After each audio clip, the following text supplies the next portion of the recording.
I will call to order the meeting for Wednesday, June 25th. May I have roll call, please? Mayor Allen. Present. Mayor Pro Tem Clayton. Present. Commissioner Taylor. Hot. Commissioner Crowley. Present. Commissioner Skidmore. Present too. I would like to welcome everyone here in the audience as well as anyone watching or listening at home. Today we will begin the meeting with the Pledge of Allegiance followed by the invocation by Pastor Terrence Robertson with Bethany Chapel Baptist Church.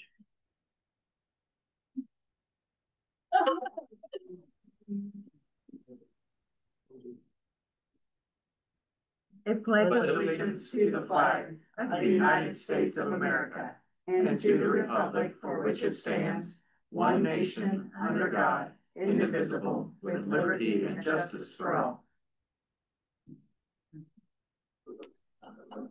Father God, in the name of Jesus, Lord, we thank you for this day, Lord. We thank you for this meeting, oh God. Lord, I just ask, God, that you will be in the midst of this meeting, oh God, in the name of Jesus. Look over the mayor and the leaders of this city. In Jesus' name we pray, amen. Thank you, Pastor. We will move on to public comments. Do we have any registered? We have none registered. Yeah. We will skip over item 7 with nothing under that. We will move on to item 8, which is the consent agenda, which includes minutes from the June 16th, 2025 special call meeting, minutes from June 18th, 2025 regular meeting, minutes from the May 29th, 2025 Planning Commission meeting, and the Ottawa Library April 2025 monthly report and the agenda approval. Do we have a motion? So moved. We have a second. Okay. All in favor say aye. Aye. All opposed? Motion carries. This time I'd like to give commissioners a chance to declare any conflict or communication they've had that might influence their ability to consider today's issues impartially. Seeing none, we will move on to item 10A. This is a continued review of the 2026 operating budget for community partners. Director Landis will be presenting, and we will provide consensus on allocations for the 2026 budget.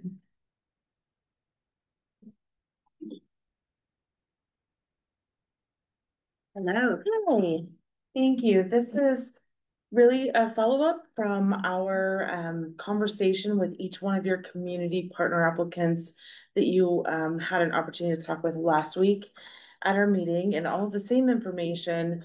None of the information has changed. All of the information that was originally in your packet was there. You should have also received some follow-up information from ELC and the Advocacy Center. And really, we wanted to just give you the opportunity to go through and talk about these funding applications and your what you would like for us, how you would like for us to start looking at funding opportunities outside of, even if there's in addition to what we currently have available in the community service fund, or if we're looking for other additional strategies on how we can fund something. So we really need your feedback before we can really put together that comprehensive financial look at what this could be. So as a reminder, not just for you, but for anyone who might be watching, this fund or this process is really funded by a split between general funds and then water, wastewater, and electric funds. They all contribute to a community partner fund that funds any of these applications that you decide to approve. Additionally, we've talked about transient gas tax, and that is going into place this year. So there's no actual dollars sitting there yet today.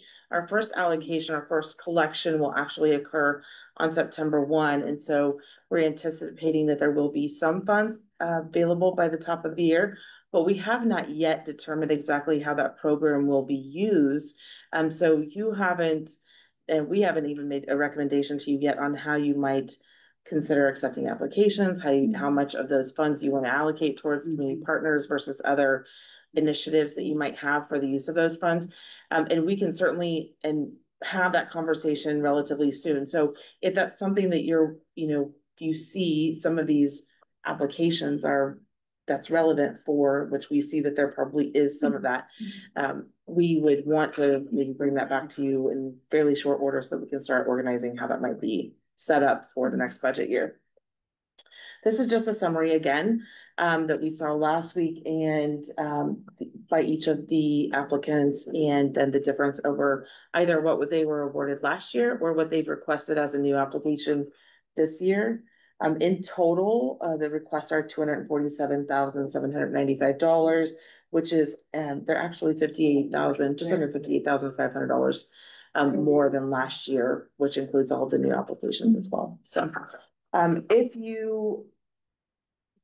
we can do a couple of ways. We can go through each one of them individually, kind of in the order that they were, or we can just stay on this slide and you can kind of give us some feedback here, and or if you have follow-up information that you still need from an applicant, we can do that as well. We can even carry this conversation over to the next meeting if we need to. So really it's in your court for discussion. And to kind of just be transparent and clarify here, you had mentioned an email that came out about the funding requests. And so that was just ELC outlining where their funds would be spent. Yes. It was not an increase for them. And then the Franklin County Child Advocacy Center had requested 10,000 more. Yes, I did have a conversation with her and she really wanted to prepare the application in a little bit different format so that you had more information, really repeating what she had shared with you last week. She did actually increase the funding request. We did, when we spoke, I let her know that probably would not be considered. Okay. So really it's just the information then that she wanted to make sure you had. Very good. I'm fine staying kind of on this screen and talking it out if everybody else is fine with that. Melanie, on this budget line, is this something that basically each year we transfer in whatever we allocate through those transfers from the other 4 funds, and then it's kind of just emptied each year? We basically transfer in what we need, pay that out. It's not emptied. Okay. There is a fund balance in there, and I guess I don't have that number with me, but there is an adequate fund balance in there to probably take up some of this change if we wanted to bring down that fund balance. Otherwise, we can increase those transfers from all 4 funds. So there's a variety of ways that we can do that, or we can offset some of them potentially with the transient guest tax. So that's why I didn't necessarily put together a recommendation yet, because we didn't really know yet where you were sitting on numbers wise. But there's probably a multiple ways we can go about the funding for this. Do you know roughly ballpark what's in it? And if you don't have that in front of you, if it's... I don't, but you mean as the additional fund balance above and beyond the transfers? Yeah. Nope, I don't have that, but actually, if you want to talk about this, I can actually just go get that really quickly. It's on my desk. It's up to you. That's fine with me. I think just to kind of get a picture of, is there 200K sitting in there? Is there 10K sitting in there?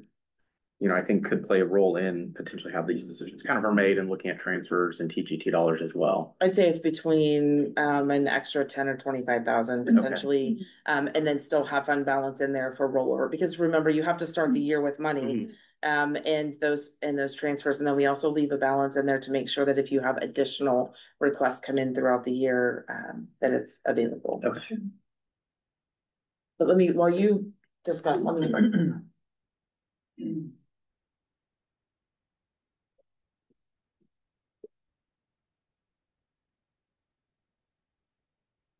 Do we want to just wait for Melanie?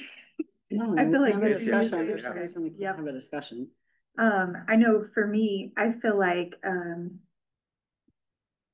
just personally, I would approve all of the 2026 requested for our current partners.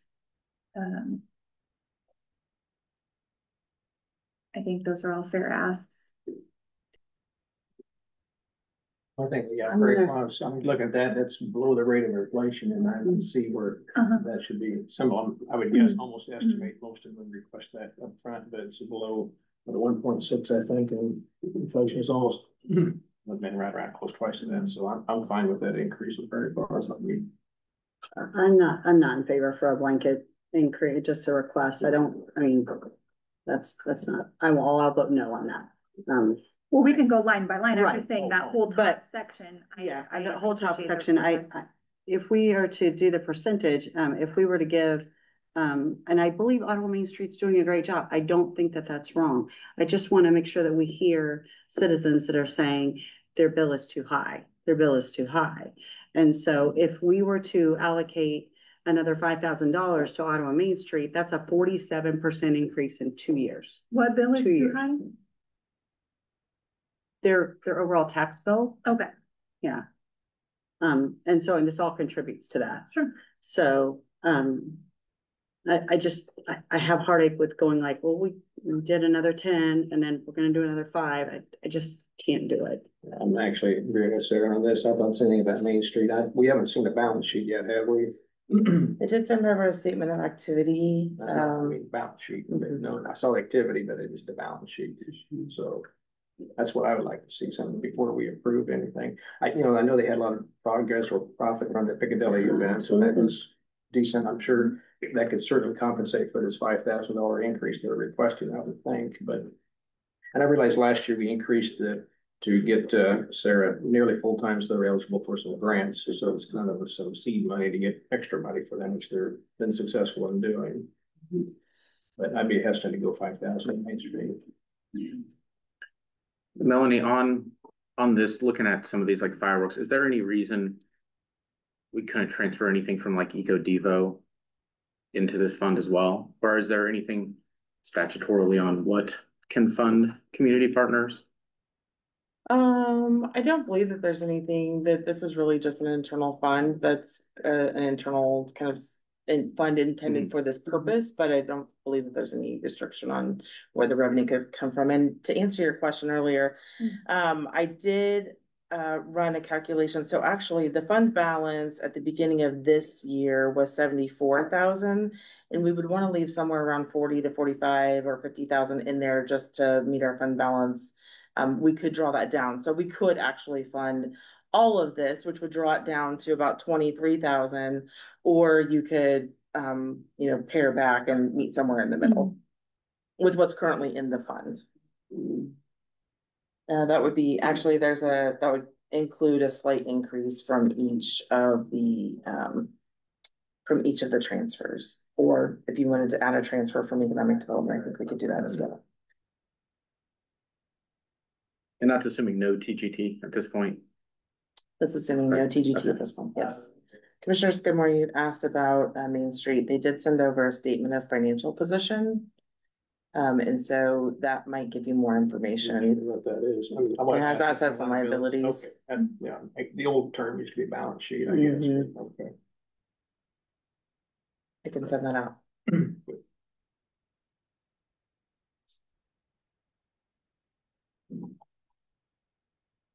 Any other thoughts on at least the current partner requests? I think the only one I would have question about would be fireworks. That's a substantial increase, and I understand the reason why. We want to throw on a big fireworks display for next year because of 250 years, but I mean, I don't see it being twice as much as what it's been over the last few years. And I don't mean cost wise, I mean what we're at the show we're actually getting. Yes. That's the only one I would have any heartache with. I've talked about Main Street for a few years. And I think Sarah's done a great job. I think she does a lot for the downtown. She's all over, she's posting, she's traveling. You talk to a lot of business owners down there. She's working hard to get them grants. And I mean, no matter what, I'm okay with the Main Street edition. See, the reason how I view that in my head is I almost viewed if we were to have, a TGT amount, that $5,000 coming from that specifically, because I feel like a lot of her job related activities are tourism type activities. And that's kind of where I had envisioned that, but. And that would be something that would be, you would think would come from a TGT type of activity. Yeah, exactly. That act. Which if happens, then less people are gonna complain about, Yeah. Mhm. Yeah. you know, they're still going to, no matter what. But it's Yeah. coming from a totally different source. Right. I know she has, especially without a tourism person, you know, I know she has taken on a lot of those duties, so.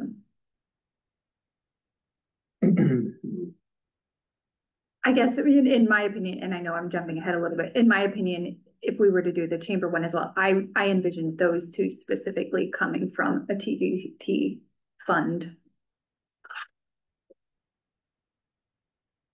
And again, you guys are requesting 5,000, does it mean, I mean, maybe go half of that?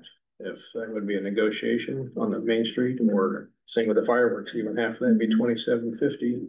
And let the, see if the chamber can come up with a difference, or merchants, or. Yeah, because Ryland said they do some fundraising, right? There was I think, a few thousand of it, I think, a year, right, comes from.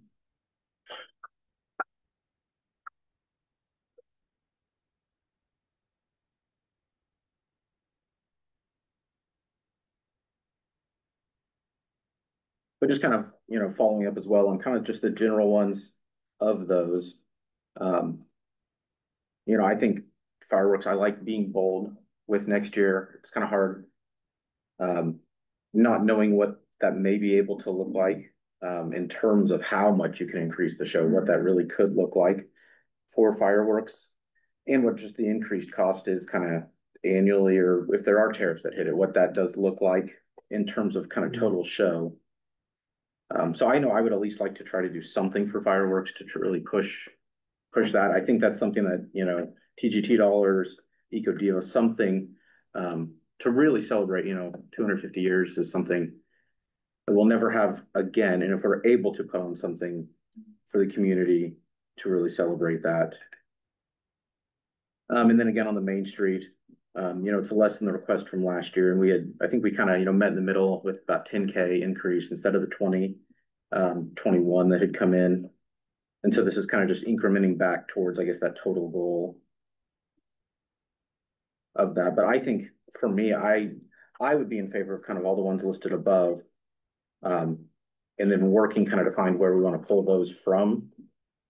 You know, and see, and obviously fireworks, you know, we may get it and the show may not live up to our expectations for the amount of money we put in, but we could hope that it will.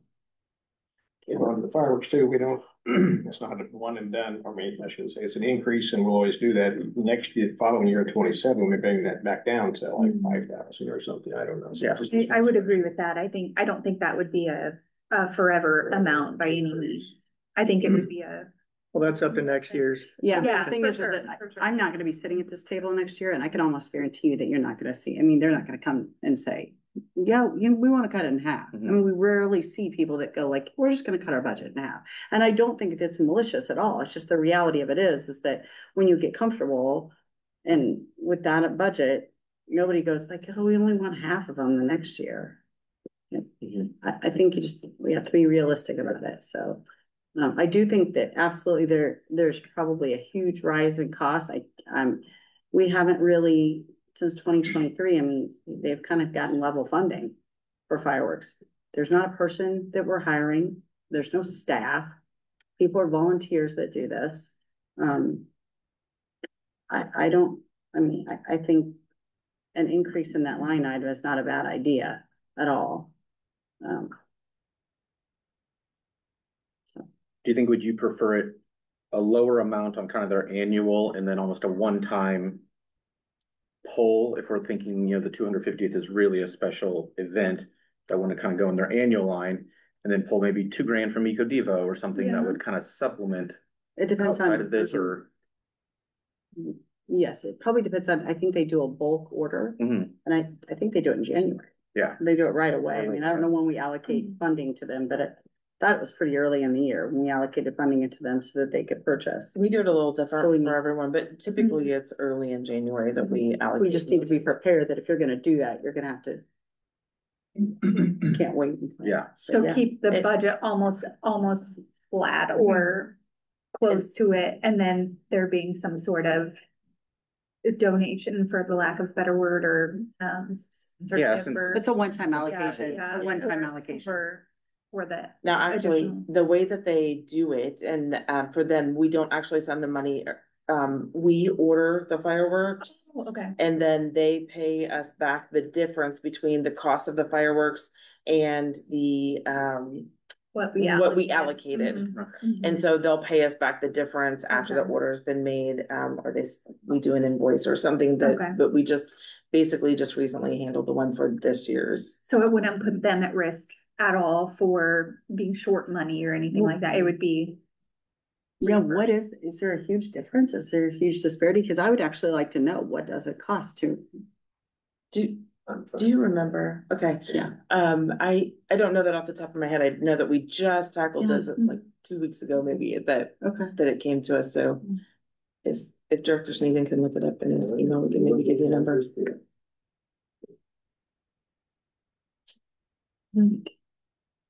While we're Can we kind discuss of doing that, if it's okay, like just Prairie Paws, do we all feel confident in that increase?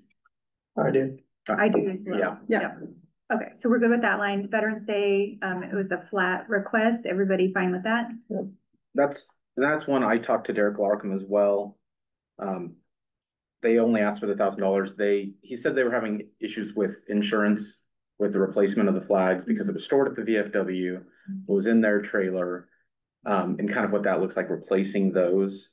So I think, it's always hard. We can't solve every problem. But I do think the benefit to having those flags downtown is something I'd like to look at. So definitely in favor of supporting the $1,000, and maybe even looking at if there's a way we can supplement and help Restore. them do what? For replacement. To replace some of the damaged ones and stuff Yeah. to kind of ensure, that. But for the For- budget purposes, we're looking at. Just the $1,000.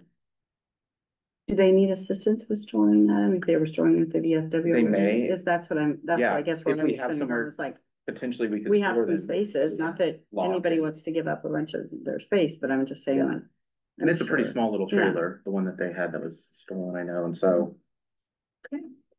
City band, decrease. Anybody want to argue that?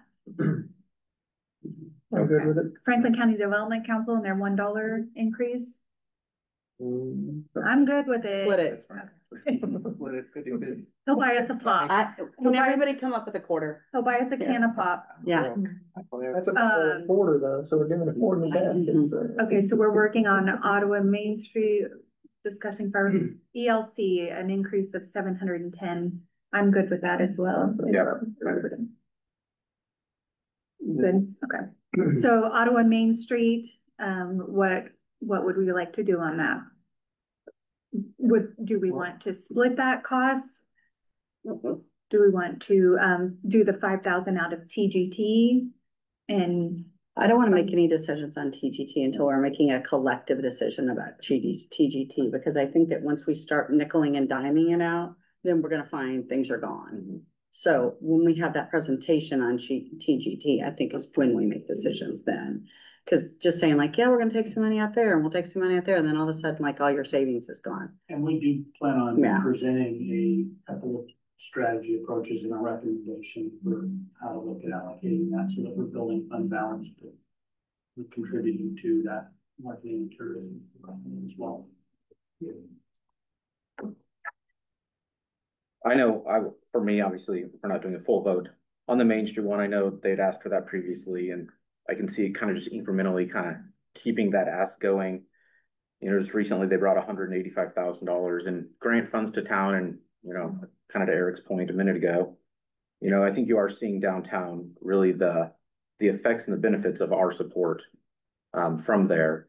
And where some other organizations are able to be supported by multiple jurisdictions and things like that, they're one that their only option in terms of true financial support. I know they do get some from the county on special events, but really is us. And I think the benefit a healthy downtown does bring to us in the end is not less than this number. And not that we wanted to have healthy downtown without Main Street, but I think it's a tool to drive that as well. I'm good with the $5,000 increase. I think the amount, as you mentioned, the amount of grants that have come in just from that position, just to, you know, renovate some of the downtown buildings is way beyond that number, so. I'm good with that. I was kind of curious to see the balance sheet, so I can see what kind of cash are they sitting on, what kind of cash reserves do they have, if that, I don't know, I'm still a little hesitant on that, but. I'm hesitant on it too, and I want us to be clear that we're voting on Ottawa Main Street. Now, I mean, Sarah's doing a great job, but I've also been here long enough that we've had years that it's not gone so great. And so, I think you've got to kind of balance that all out with, I think that they're doing amazing work and I want them to continue to do amazing work. But we've also had some really, really lean years where we continue to allocate dollars to them and didn't happen. All these, I wish we provide all these actually, but Yeah. it's that Econ 101, the judicious allocation, Right. limited resources, you've got to keep that in mind. Well, and I understand what you're saying. That was different leadership then. No, absolutely. I'm not And disagreeing we on- certainly pulled back, you know, their funding, you know, when we started to see the cracks in Main Street. And certainly a discussion that future commissions could have again. Mhm. I just really hate throwing, you know, what happened years ago in their faces still. Yeah. And I've done it up till recently. Mhm. Last budget, I said the same thing. I think that's, you know, that was kind of my discussion then about not giving them the 21, but giving them a portion. Right. So I'm fine with the 5,000 they're asking. Can we hold on that one and get the balance sheet to review and then make that decision? Yep, we Whatever. can bring you two different options, one Okay. a fully funded Yep. request and the other either at 50% or nothing, whatever Sure. is your preference, and Okay. I'll make sure we get this sent out. Do I you- would be hesitant to just tell you out loud what it is without asking them Yeah. some questions about what's in it. So Commissioner Skidmore, Commissioner McKayler, since the hesitation is kind of coming from you two, what would you prefer to see on that other number instead? I'd like to see at least cut it in half, maybe 2,500, and see if they've got enough cash reserves to make up that difference. So what do you think? I can be in favor on that. So two options, one Yeah. at half and one at full. Yes, Okay. please. Yeah, you're right. Sarah's doing a great job. This is, Yeah. Yeah. Sarah, is this about what we're looking Sure. for here, the whole organization, so yeah.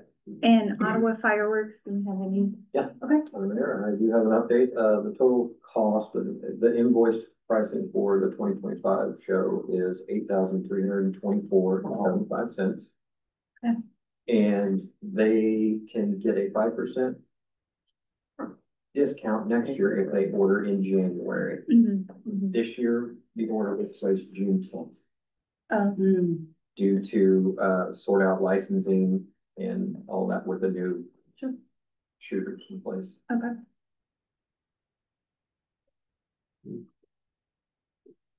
And you know, on that, would you foresee we want to have those delays the upcoming year again?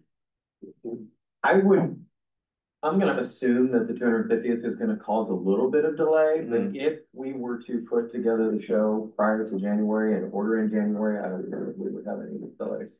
Yeah, I would just have concerns of ordering in June. Yeah, Yeah, right, yeah, for sure. yeah, For sure, so. Yeah. For sure. Now that we've got our licensing in place for our two shooters and the procurement of those pickup licensing and stuff like that, a January order date is what is anticipated. Sure. Yeah. So they cover, so we were just under half of the total for this year.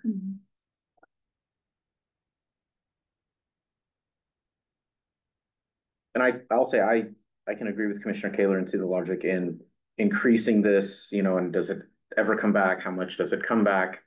And so I would either be in favor of supporting this and then just knowing next year that we will pull it back, or look at a one-time allocation outside of community partner funding.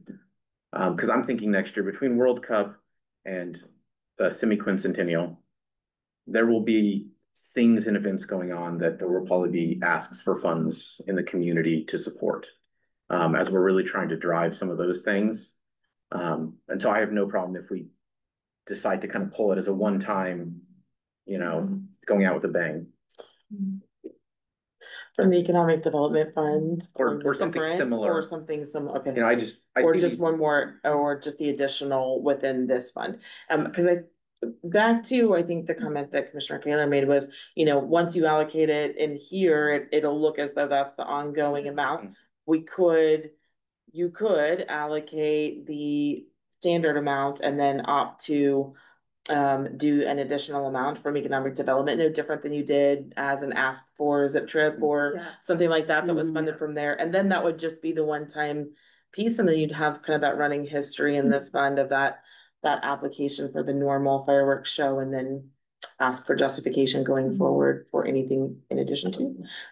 That's just another option. Yeah, I would be in favor of that, and whatever fund you see appropriate. I obviously don't know that, but I would be in favor of keeping it flat and then making the allocation from the fund. So the firework display next week, whenever that is, it's the 8,000 whatever. Yeah. That's the total, Yeah. total cost. Yeah. And the city's portion was how much? 4,000. 4,000. Covering. So the rest of that came from chamber and all the other people. And Private private donations, And private. if they are short in getting all those collections coming in, it's on us, I guess. You know, I don't think that we have a history of them ever not being able to pay that. I don't, at least not since I've been here, has that been an issue, but. There's something I just have a heartache about having to go out and raise a bunch of funds to do a celebration of the United States of America. And I don't, there's something that just gives me heartache about it. And I'm not sure, I won't say it eloquently at all, but part of me says like, we're all taxpayers, we all pay it. And so let's celebrate it. And It's hard to ask for money unless it's already owed.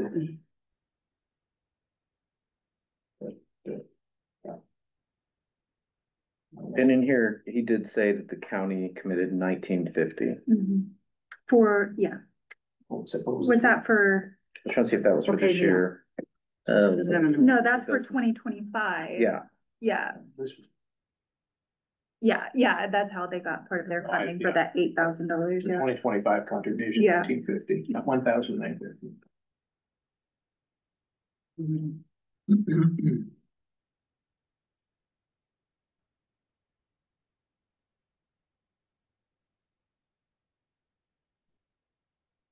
Is the general consensus to keep the line item flat and make an allocation from a fund, or what would we like to see? honestly, part of me says we should give them more money. Yeah, We're bump not it. even covering, but it troubles me that we're not covering the costs of the city's fireworks. I don't know that we need to cover the entire cost, but Would you like us to reach Just- out and kind of ask what the breakdown of where those funds really come from overall for, and what they anticipate the breakdown to be for next year for the larger celebration, and then bring that back as a couple of options as well, or? I mean, you're gonna bring back stuff anyway, so it'd be fine. We were happy to ask Yeah. for more information if you need more information. I mean, they could know that we obviously we're in favor of funding it, just what that breakdown kind of looks like, and then we can determine where that comes from or what we keep that line item at or increase, so that works. Moving on to the new requests. One of the new requests is Ottawa Chamber of Commerce. They've requested 10,000 for 2026. What are the thoughts on that? I think the Chambers one, that makes sense. With FCDC and Main Street, it's another one of the economic drivers for bringing businesses, retaining businesses, and doing a lot of that. I was honestly surprised, I think, when I got a seat here the first time that they weren't receiving funding from the city. So for me, I definitely can see that $10,000 coming back to the community in terms of the work that's done, that Ryland and the whole, and Sherry and everyone there does to bring and keep businesses in the Ottawa area, if not just inside the city limits.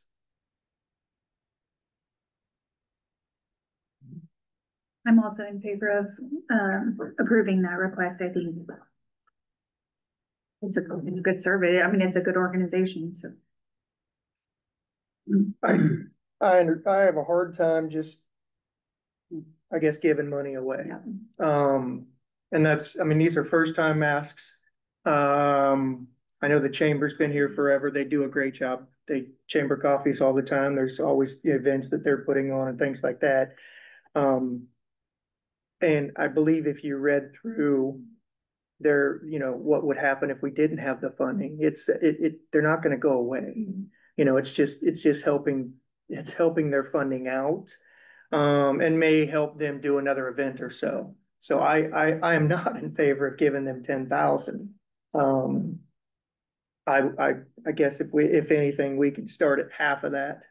And then that's my opinion. So if you want to work up from there, that's fine. If you want to start there, that's fine. But I'm not in favor at all of giving them $10,000 start. Second year they requested it. Yeah. They did 15,000. But still, I agree with you. Yeah. I'm kind of hesitant to it. I got thinking, is there any, I mean, I know they pay property taxes, which still kind of, I just feel funny about people paying property taxes for nonprofits in general, but they pay property tax, look like about $1,100 when it comes to the city, as far as I can see. So I kind of thought with that, at least that much anyway, returning to them, but also, have we ever thought about doing some discount on utilities? I see we're going to talk about Hope House here later, but they pay a lot of utilities here. Instead of giving them cash out, giving a discount on utilities. Has that ever been thought or tried anywhere? Brian, you been anywhere else you've seen that? Not for nonprofit. Nonprofits. But yeah, I'm a little hesitant on the 10,000. It's quite a jump, even for the second year request. But I can see maybe like what Eric said about 5, but I was thinking even a little bit less than that. So, what is 5 going to get us? What is 5 going to get us? What does 5 net the citizens? I mean, we asked for 15 last year. We gave them 0. I mean, they still put on events and still did what, sure. I mean, we can ask Ryland that question. Yeah. If we're not in favor of giving you 10, if we give you 5, what do you think? What do we think we could get out of that 5 instead of 10? And then, yes, I think it's just like anything, what's the return on investment? And if so, maybe it comes in with another 5 the following year, but that's for a future discussion.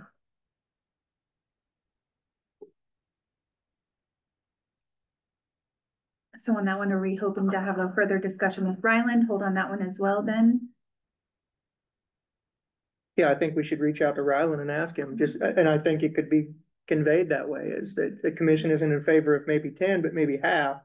How does that benefit you? And then certainly, how does it not? What detriment is it to you if you don't get the full funding? And if it's for events that might be bringing people to town, it might also be exactly in line with some additional requests. True. And that's exactly where I had envisioned that coming from. But if we're not discussing that until later, we can't. Yeah. Well, the problem is if the more we throw it out there, the more they're going to expect it down the road too. So I think we just kind of discussed the budget as it is today and what we can fund them, and then down the road, if we can see that, then we have that discussion when we have some funds available. Okay, so we'll follow up with Ryland on that one. We have $7,000 to the requested by the Franklin County Coalition to End Homelessness.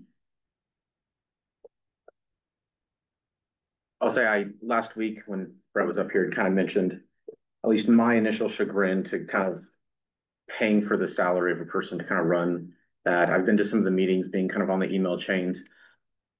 From me, before we would fund this, I think I need to see more stability in the organization.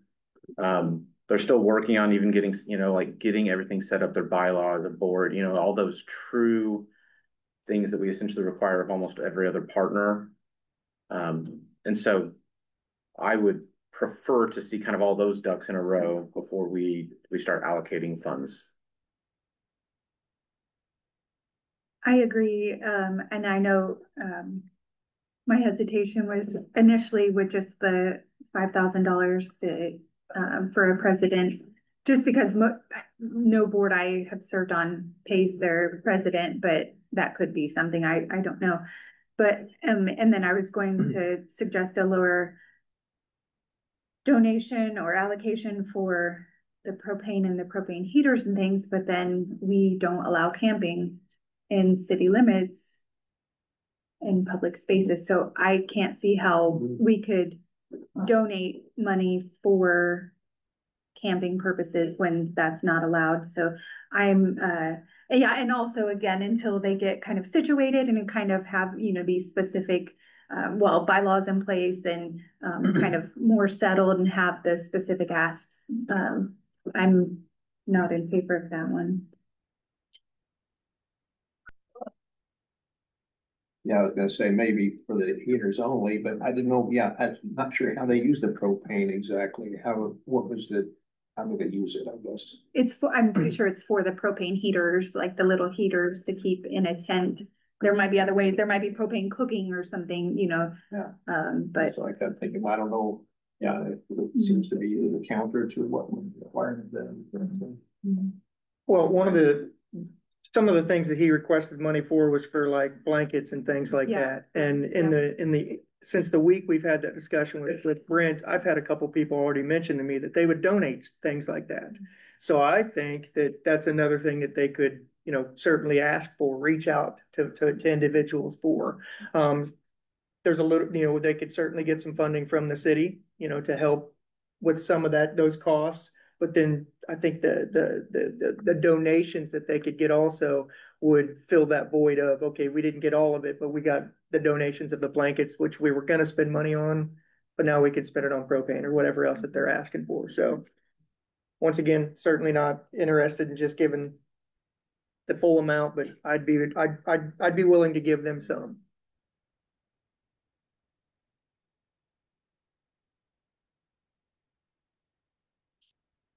Do you have a dollar amount in mind there? Well, I was gonna say, I'll throw out a dollar now, we can start 2,500, you know, we can start from there. If you guys are interested in more, I'm not against giving them a little bit more, but. I was kind of thinking about 2,000 myself. I feel like in some ways, yeah, I know we passed some laws where they kind of restricted the lifestyle some. And really no compensation for that, how it may be a detriment to them, how it might harm them. At the same time, yeah, I don't agree with 7,000, but maybe if we can ask about, if we gave them 2,000, where could this money be used? Where would they use it? And I agree, I don't think that we should go to a person running the program. Well, I didn't pass an ordinance restricting their, you know, their lifestyle. I passed an ordinance protecting property owners and business owners and things like that. So I don't want to be putting that light. I mean, certainly, you know, those individuals, you know, yeah. So, yeah. I see the point.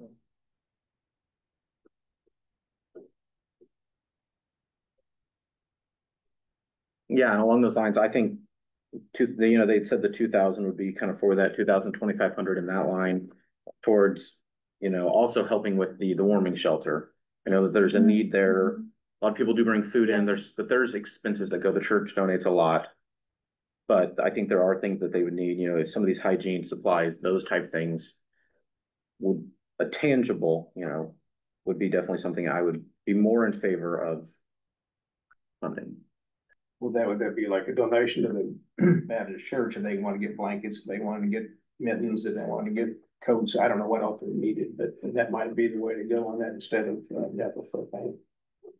Well, I think a lot of individuals are, you know, for the first time hearing about the homeless coalition. So I think hearing that, they may have more individuals reaching out to them and saying, hey, you know, we'd like to donate. And please do if you're willing to, you know, we can get you Brett's information and you can pass that along to what you'd like to donate. And that would, you know, fill that gap.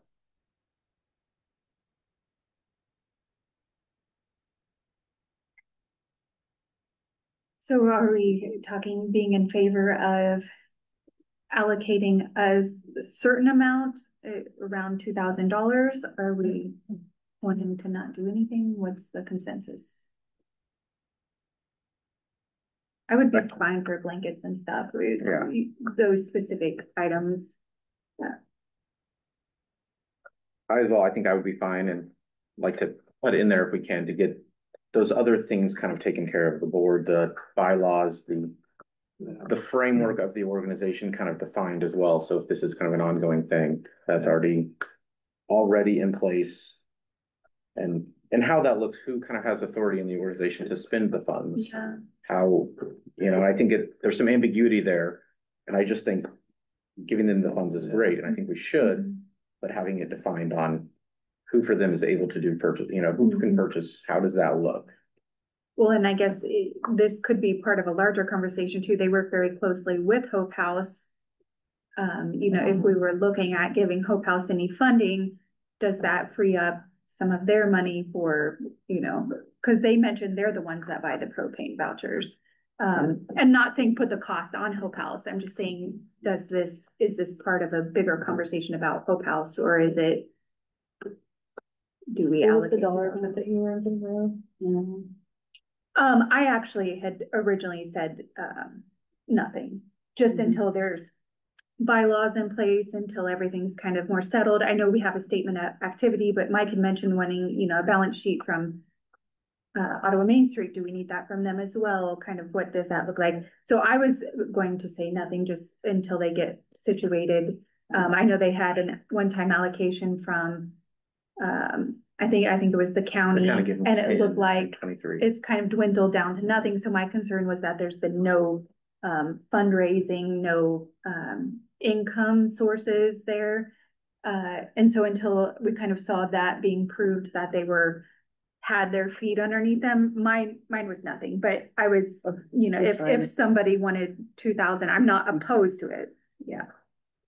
Well, and another, new leadership.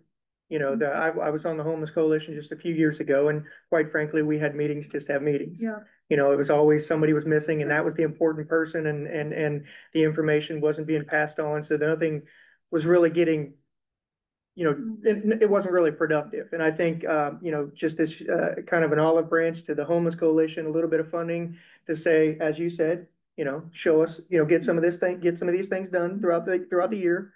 And then if you want to, come to us again for funding next year. And if you can show that stuff that you've done, you've proved it, maybe there's some more funding for you next year. Yeah. And I would agree with that. I think I'm definitely not opposed to giving like $2,000, just throwing a number out. Well, they asked for $2,000 for client services. Yes. So that's why I'm just like. Yeah. I was in favor of the client services portion of it. Yeah. We've been around that $2,500, $2,000 number. I guess somebody make it. I would be good with 2,000, which was fine with their that. for client services. But I guess we want to be sure, how do we get that to them if they're not fully set up yet? Like our mayor said, maybe it would be an extra donation to Baptist Church or to Hope House to buy some of those things. I think they have an account. I'm not sure, what that looks like for them, but I think and they have their 501c3 now. So giving them a donation, they would be able to accept it directly. Yeah. Yeah. So I would be in favor of 2,000 if that's the will of the commissioner. Yeah. Okay. You good with that, Sarah? Okay. Hope House, they're very specific ask. Yeah. To me, this is a tangible number. This actually shows specifically what they're spending money on. When you're talking about 2 peanut butter and ground turkey, to feed into, our neighbors, quite frankly. It's not like it being 0.12, 12 cents. They're asking for exactly what they need. That's pretty, and that's really not, what is it, 1 meal a week per family or something like that? I feel like I'm all in on this one here for what they're requesting. And there could be some shortages, I know, with harvesters, with the changes going on at the federal government level. We don't know exactly yet, but it looks like it's going to be some cuts there. So I can see where the cities can pick up that slack, a little bit of that slack anyway. I agree. I think them stating that, we have a need for protein. We don't, our protein source has been cut. We need protein for, as Eric mentioned, our neighbors. I'm definitely in favor of the Hope House ask. I would agree. I think, as has been mentioned, it's very specific to what they're wanting, and, kind of learning more about food scarcity, especially in Ottawa in the past few years. I think this is something for me, especially, that I am certainly in favor of. And, you know, as you think about your neighbors, there's 203 on average households that get food from Hub House each month. So that was kind of their estimation was, you know, one jar of peanut butter, 1 pound of turkey each month. So 12 for 203 households. I mean, that's a lot of people. Like you said, it's our neighbors, it's people who are part of the community. And I think that is such a simple ask that I am definitely in favor of. And how, as Commissioner Skidmore mentioned, if there's a way to figure out help on, I mean, she mentioned, you know, they pay I think it was $20,000 in property taxes. And I'm, you know, just some sort of relief. I'm not saying necessarily even that, but utilities, something, I don't know what that looks like. 26,000 real estate taxes, if it's roughly a fourth, that's Ottawa, 6,500 from here. But as for now, I am in favor. I think that was everybody in favor of the Hope House ask. Okay. Yeah. Franklin County Child Advocacy Center with their $20,000 ask. So I apologize for missing last week's meeting, and that I couldn't be here. I actually wrote a proposal to bring a visitation center here about 20 years ago. So I know deeply what they're talking about, and it is absolutely a need. And I was also trained as a forensic investigator, too, at that time, and we did forensic investigations at the police department for years, and so the dollar amount, they're not guaranteed the grant. If they had the grant, I mean, you know, I would be in favor of saying we would be contingent upon their grant being allocated. But I mean, I know it's a need. I certainly know it's a need. It's a huge dollar amount to start out. I agree. I definitely appreciated her passion and the goal for it, because I know there's a need, and even just hearing from CASA and, you know, different organizations that work with these individuals, there is a huge need. But again, we're talking about an organization that really doesn't have 501c3 yet, doesn't have space, doesn't have really anything currently that makes me nervous. And not guaranteed funding to carry on even beyond this. So I would like to see this ask again, but I wouldn't be in favor of it this year. Yeah, I think it's kind of early on. I think about investing in something that just early on today. I would agree, and I'd agree with Commissioner Kaler and Skylar's passion. She clearly is passionate about this. Even just in her presentation, learning about the number of, you know, from 20 to 25, some DCF statistics that I have had no idea about. So I see the need in the community, as Commissioner Kaler mentioned, for this. But I also have a little chagrin kind of giving money for rent and for a location before really anything's set up, and would like to view this again, but also have more conversations, I think, with the county. I think obviously this will integrate with our police department, but also more the county prosecutor, and just kind of what that relationship with the county as well looks like. Because I think this would be an opportunity that would kind of be multiple, you know, kind of jurisdictions kind of coming together on that. And, you know, and is there an option? Is there somewhere that not a privately owned space that would need to be rehabbed? You know, like you mentioned CASA. I know when I worked for the county, they were in the courthouse, even though they're part of the 4th Judicial District. Is there a county owned, a city owned, some building where they could at least kind of start, get their feet under them and get rolling before? Oftentimes, I mean, and it certainly could have changed since I left CASA, but I mean, oftentimes CASA, Child Advocacy Center, and the Visitation Exchange Center all set together under the same roof. So. Any other thoughts on this one? It's certainly something the city of Ottawa needs. There's all of the other individuals we've talked about have history you know, that we can look back on whether it's good, bad, or indifferent. There's something we can look back on to say, hey, this is what we can hang these tax dollars on that we think they can grow on or do better on. And this one, there's just nothing there. I'm just really hesitant to do anything for, you know, them at this point. Once again, it's another thing where if they come in and they do a great job and they have a little bit more to prove, or they proved a lot more next year, they sat at this table and we can have that discussion again. Does that provide you good direction on all of the community partners? It looks like we'll wait for information from 3 of them and then have continue the discussion at that point.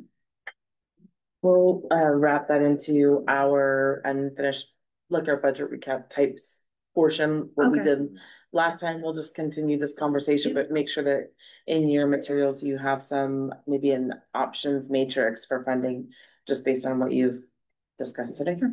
That sounds great. Okay. I appreciate it. Thank you. Okay, thank you.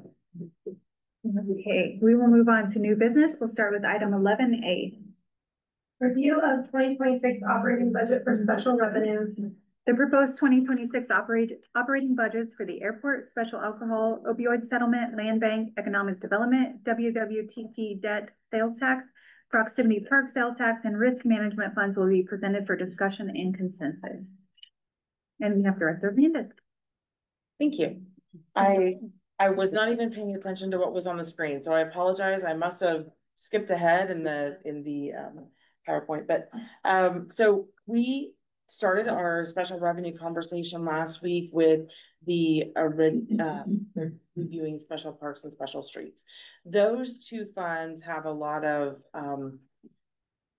heavy capital type projects in them, and it was easy to pair those together. The ones that we are reviewing today are ones that are really specific in nature. They have not just a specific purpose, but very limited on revenue sources, and or there's a directed specific purpose that it can only be spent on, and or there's an outside agency that directs or that we don't have a lot of control over, you know, even if it's from the insurance perspective, those kinds of things we can help manipulate how we insure things.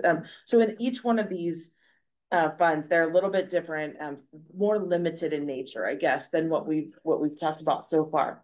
So we did kind of lump them all into one discussion. Again, just a few slides for each one of them. Not all of them have the same components. Again, just as a reminder, as we went through every one of our budgets, and even though there aren't a lot of capital improvements here, you'll see a noted strategic pillar or goal that's noted within that budget narrative section of any agenda memo or the narrative with the detail that was provided.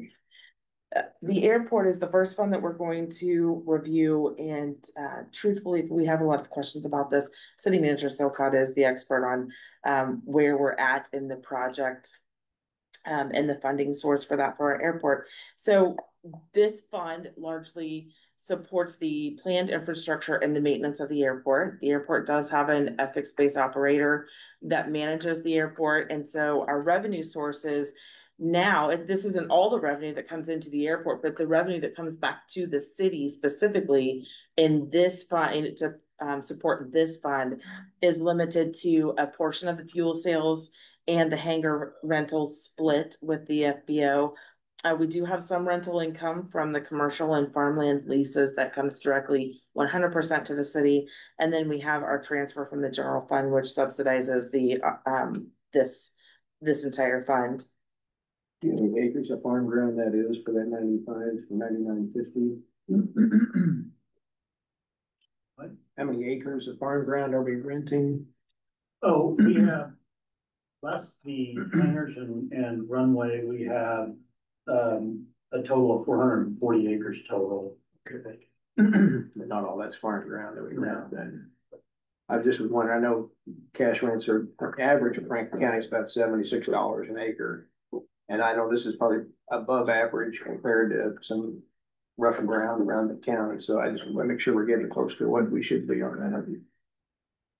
And I should know this off the top of my head, but I believe you asked that a year ago, and we did provide a comparison, but we can follow up. See if we're maintaining that. I know it's a year to year. We were in that range, and that's something that even when we were negotiating the lease expansion for Dodson, that we utilized the same formula that's kind of standard for that, and kind of mirrored it off of what Pika or Florence would do as well. And so we made sure that it was market rate. Yeah, good. So in here, this is, we do have a little bit of investment income that comes into this fund that helps offset some of the expenditures.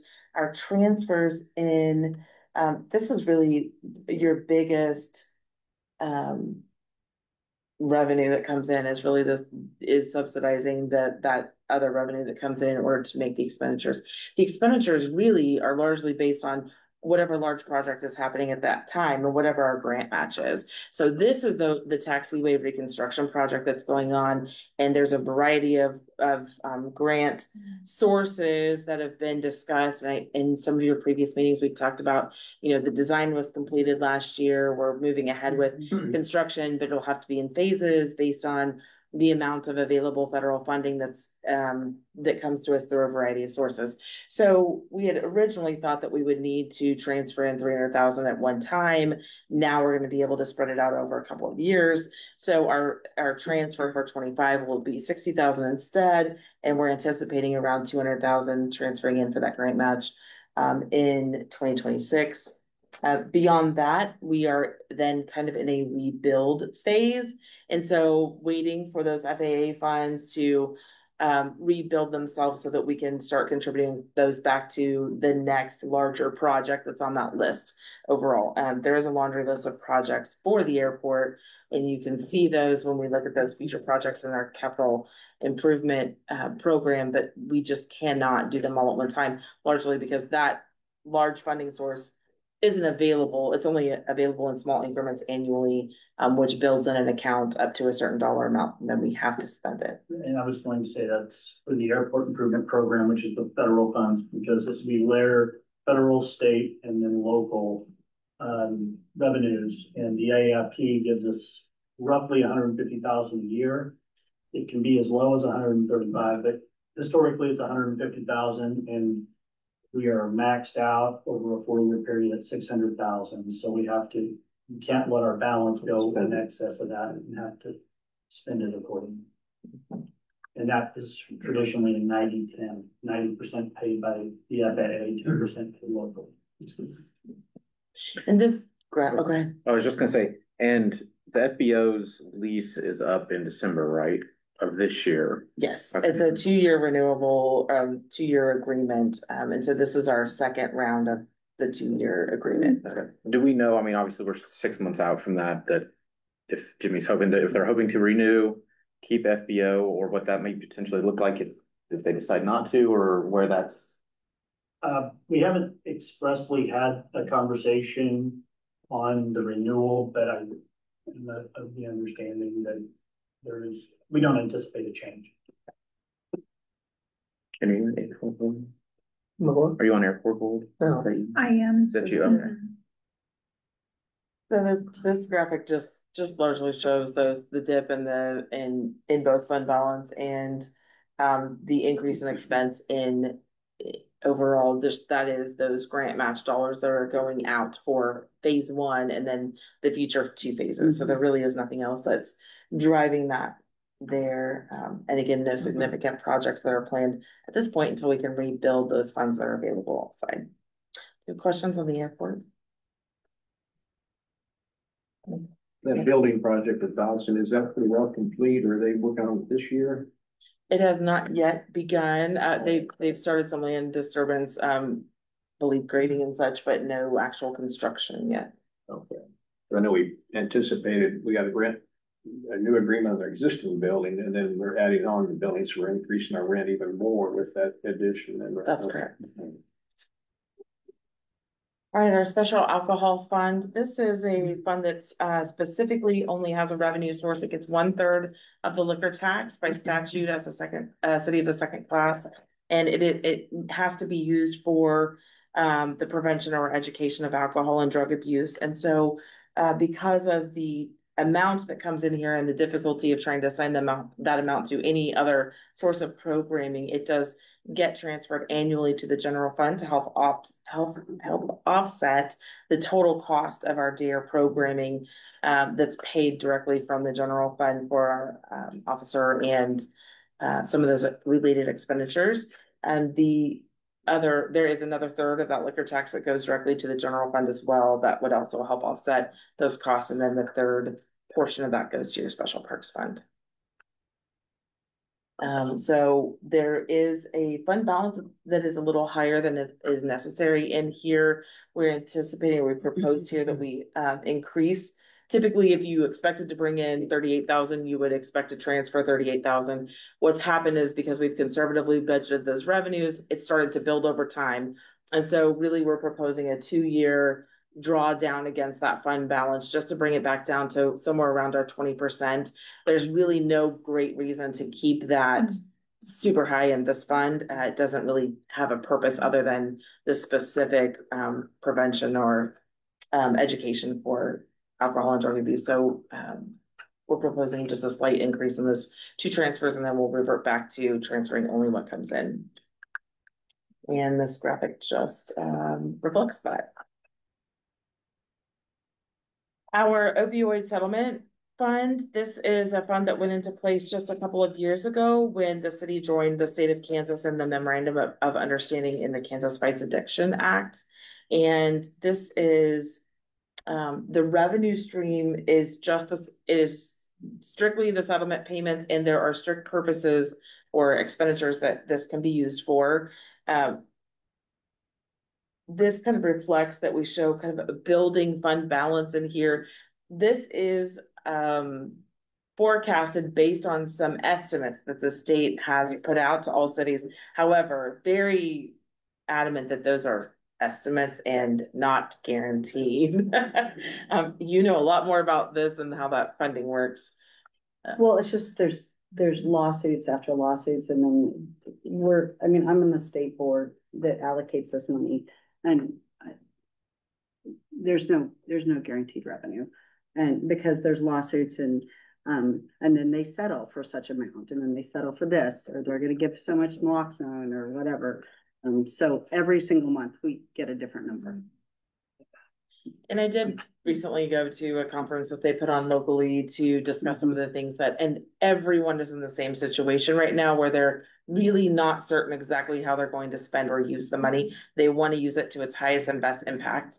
And it could be anywhere from the purchase of equipment or a piece of equipment that can help identify drugs to any one-time expenditure that maybe doesn't require an ongoing or recurring source of revenue because it's not guaranteed. So there is a lot of cities that are still up in the air about exactly how they're going to use this.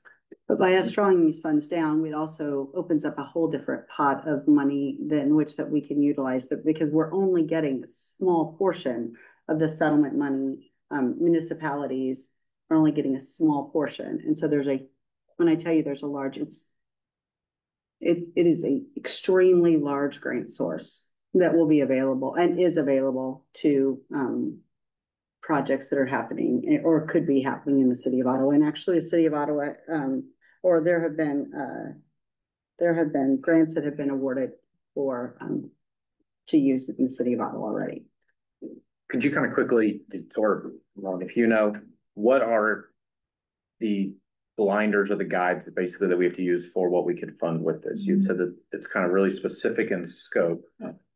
It's very specific in scope, and I'm happy to forward it on to you if you'd like. Yeah. And I will encourage you to call our city attorney to discuss that because it's very legalese and it's listed.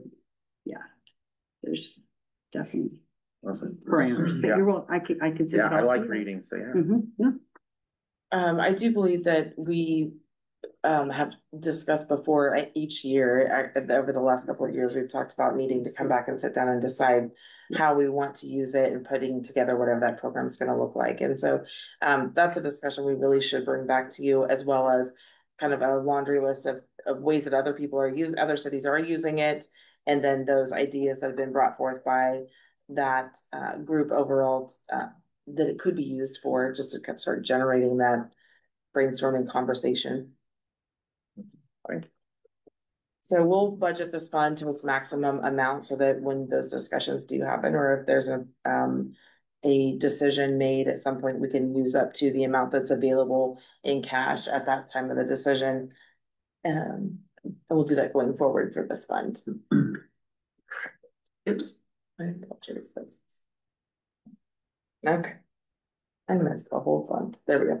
The Land Bank Fund is a budgeted fund that is really here to achieve the elimination of blight and enhance the neighborhood vitality and stability, creation of opportunities for affordable and mixed income home ownership and rental, maintenance of property values through the city, and conformance with the city's goals of the comprehensive plan and encouragement of economic development.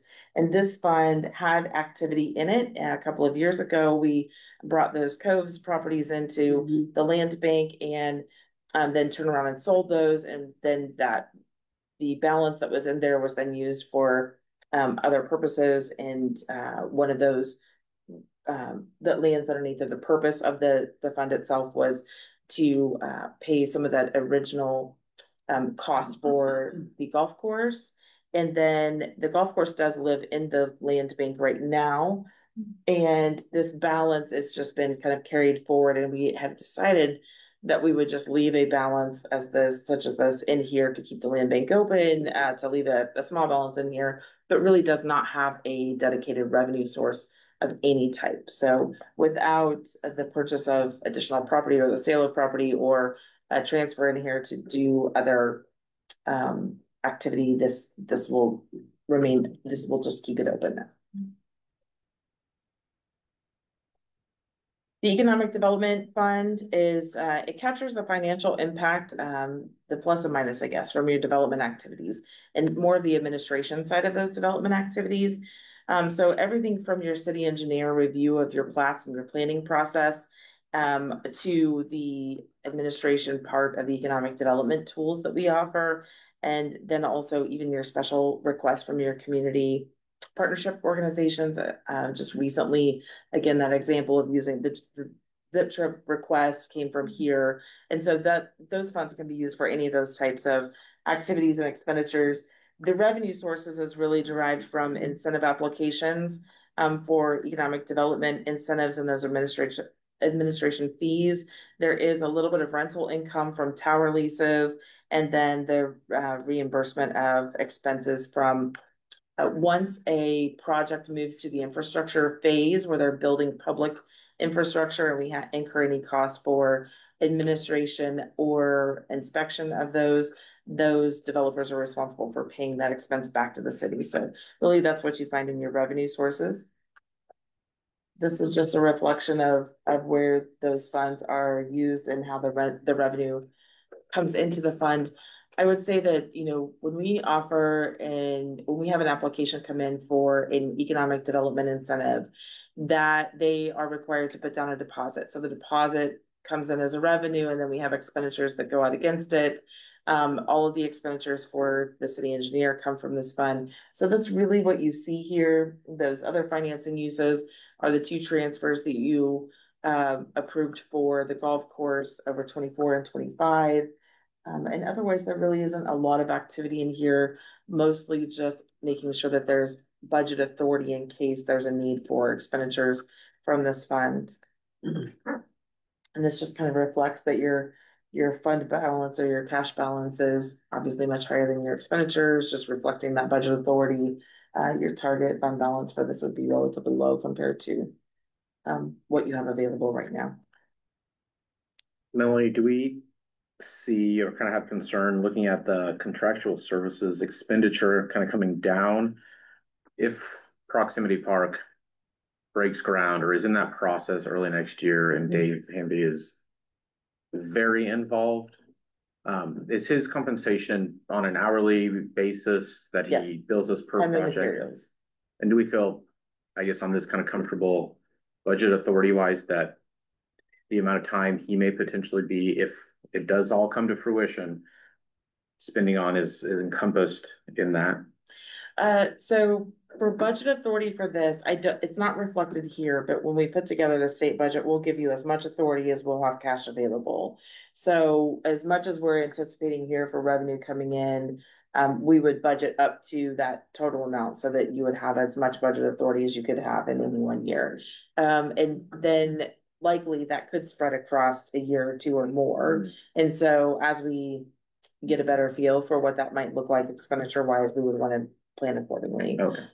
And one thing to keep in mind, it's important still that we continue to build that fund balance, because there will need to be improvements made with respect to substation and substation capacity. And as we offset some of that flow to serve the site that's currently split between that site and the circuits that are essentially on the south side of the commercial corridor there on Princeton, we'll need to essentially start expanding or adding additional transformer space to be able to serve that existing load. And so this would certainly be one of the places that we may want to consider looking at for cash flow instead of those improvements. And so every time that you have something, just to follow along what City Manager Selcott was indicating. So while there be some other non-related expenditures for each one of those incentives that come in, so maybe like an IRB, for example, when they close that IRB, there's a 1% fee. So that money comes back in. So we could, it could be 30,000 that comes in from the transaction of closing an IRB, even if it's a sales tax exemption IRB. So that's where a lot of those revenues will come in. And so it will begin to start funding, building some of that fund balance over time, depending upon what those incentives are that are approved and, even asked for. And even in relation to some of those much larger projects like Proximity Park or anything else that might come to the table. Yeah, just to be clear, I wouldn't say we shouldn't spend anything in there. I just wanted to kind of keep a positive balance for potential economic activity. This next fund is your wastewater treatment plant debt sales tax fund. That's a really long name, but it's really related to the special sales tax that was in place. That sales tax expired in 2024, and it was specifically for the purpose of paying off the debt related to the wastewater treatment plant expansion and the East Side Interceptor debt that is out there. And so this fund really just holds the remainder of the sales tax that had come in through 2024 and then is used, the transfers go out to the debt service fund to offset the debt that comes in annually or that's due annually. And so this kind of reflects how that will move with our fund balance. In 2030, there will be sufficient funds to make a payment or the 50% of the payment, which is what this is intended to do for that debt. But by 2031, all of the debt remaining on that debt issuance for 2021A, which was a refinancing of an original KDHA loan, it goes through 2034. So the remainder of that debt structure or that payment, that principal and interest payment from 2031 to 2034 will then 100% come from your wastewater utility fund. So this will go as far as it can for the sales tax that was collected. And that's the purpose of keeping this fund open, even though that sales tax is closed. It continues to accrue a little bit of investment interest, and that helps to, again, just offset any of your future debt payments. The next fund is very similar in nature, but this one is the Proximity Park Sales Tax Fund. This is your sales tax that was specifically there for the original purchase and development of the 300 acres of Proximity Park. The revenue sources are strictly the sales tax and any interest income that are derived. This shows here that you'll see that in the income side or on the revenue side that sales tax does sunset at the end of June in 2026. And so your revenues reflect that. And then there's a remaining balance that would then go to continue paying off the debt. And then we'll have a balance beyond that available for any other related expenditures that might come along as a result of that project. That's what I was wondering about. It. We're gonna have some cash left over after the sale goes through, let's say. So are we limited on what we can use that money for, since it was for proximity park? And we get debt paid off, and then we get land sold, let's say. We're sitting on how much we'll have left over after paying off the debt and the sale. So what do we do with that money? Do you know yet? So we had reached out to bond counsel for just kind of an initial gut check on where do you think what that could be used for. The initial answer was it is a sales tax, even though it was specific purpose. Once the purpose goes away and that debt is completely paid off, then it could be used for anything that a general sales tax might be used for. The debt for this, though, doesn't pay off until 2050 with your USDA loan that's out here. So until all of the debt is gone, you really wouldn't have a way to do that. Now, we also talked some strategy with our financial advisor to say, what are some other ways that we could manage this? And we could then just potentially pay off the entire USDA loan and just call it at the end of that, and then use the remainder of that afterwards. Or we might be able to there might be a strategy in which we could talk with the state about setting up an escrow and for those payments over a certain period of time and continue to accrue some investment income. We haven't had those conversations with the state yet, and so we really need a little more time to put that strategy together. But I know that is a big answer for the question, but it really does depend at this point on what the state might agree to as far as payment for that USDA loan. That was those loans are intended for expenditures where you have a really difficult time getting funding for something, and so that's why they stretch them out so far. The downside, of course, is that you end up paying nearly as much or more in interest as you did your original principal, but they're intended for those cities that have a difficult time getting funding. This one, I believe, though, that it could be called at any time. So we could pay it off. We just want to make it a really good financial decision on how we approach that. That's good. Okay. Thanks. And Melanie, on the USDA loan, with the principal balance when it began at 1.6 and is now at 1.9, did it just put all the interest on for the entire life at the beginning? Well,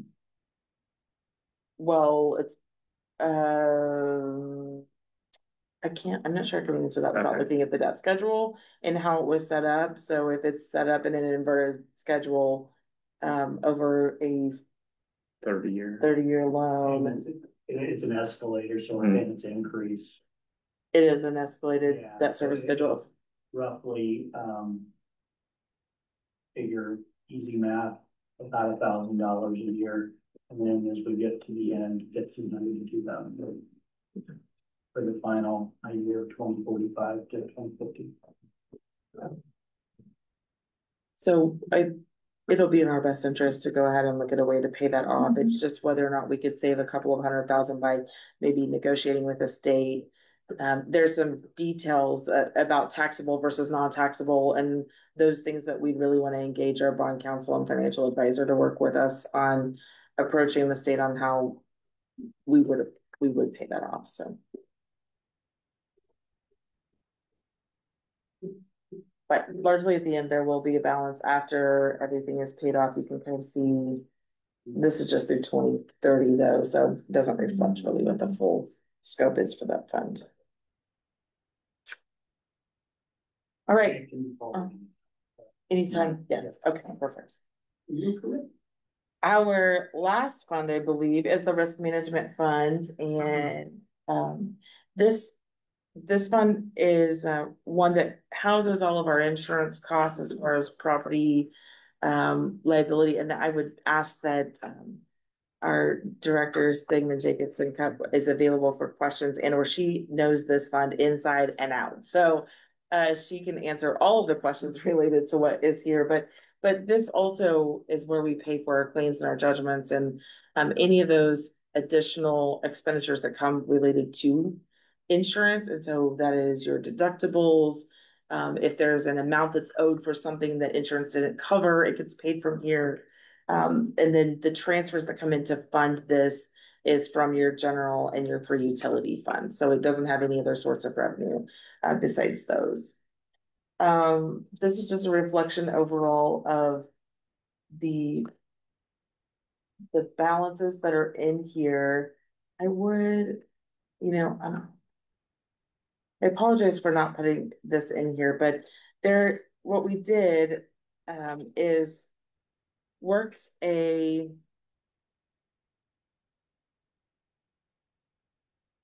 one second, I want to be able to show you what we've done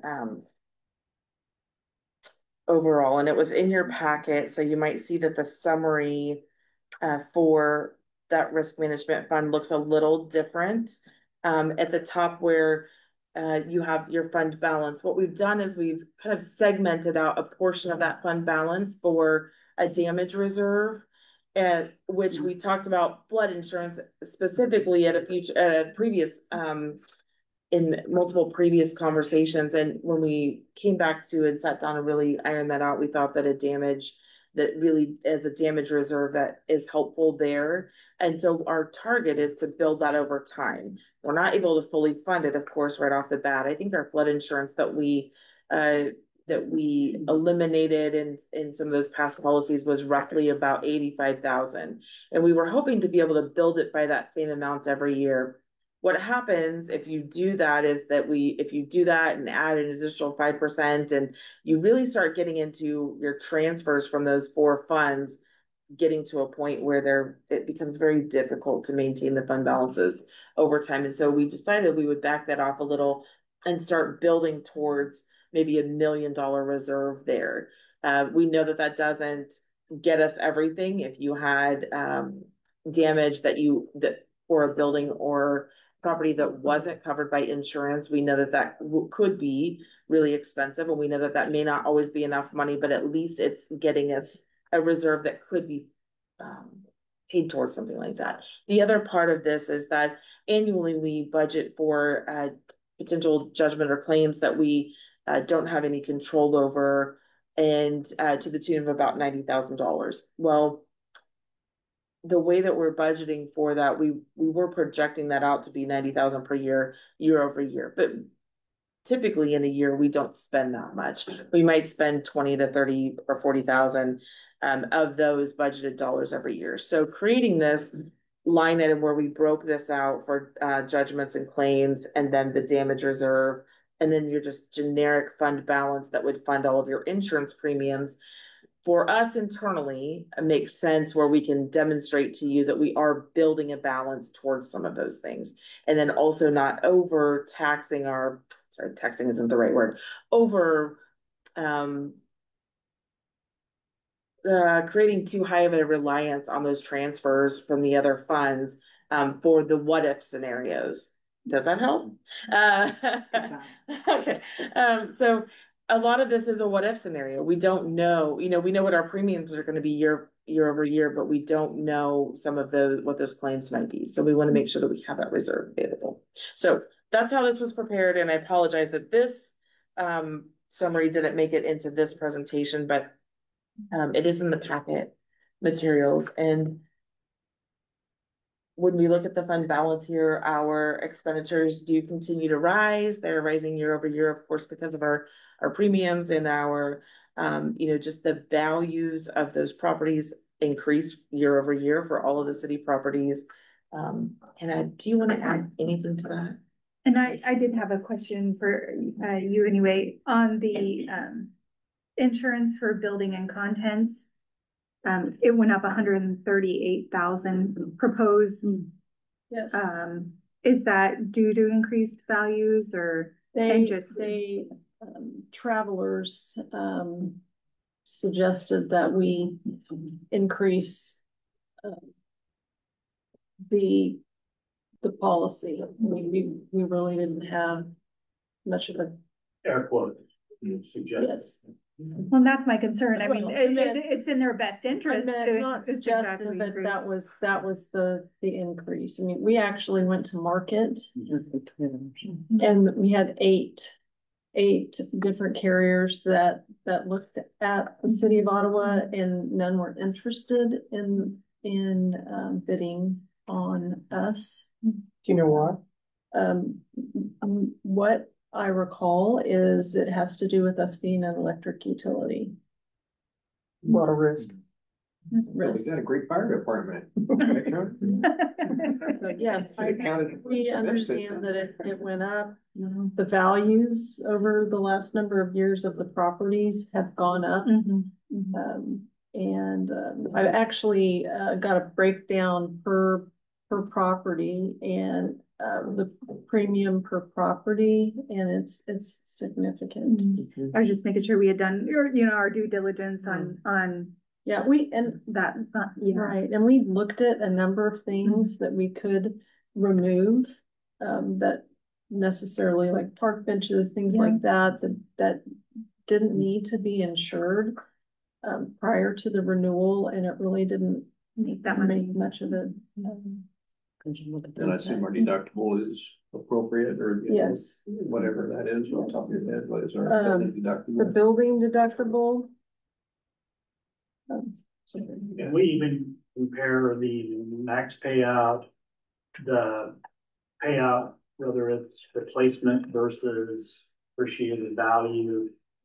We've gone to pretty great lengths, and we're still, because we started from scratch, we're refining it every year, and we'll see us continuing to make improvements so that we're being as efficient as we can be with respect to what we're covering, how much is covered, and how that payment is, that coverage is structured. All within the parameters of this director, as stagnant as it's said, they're willing to cover us for.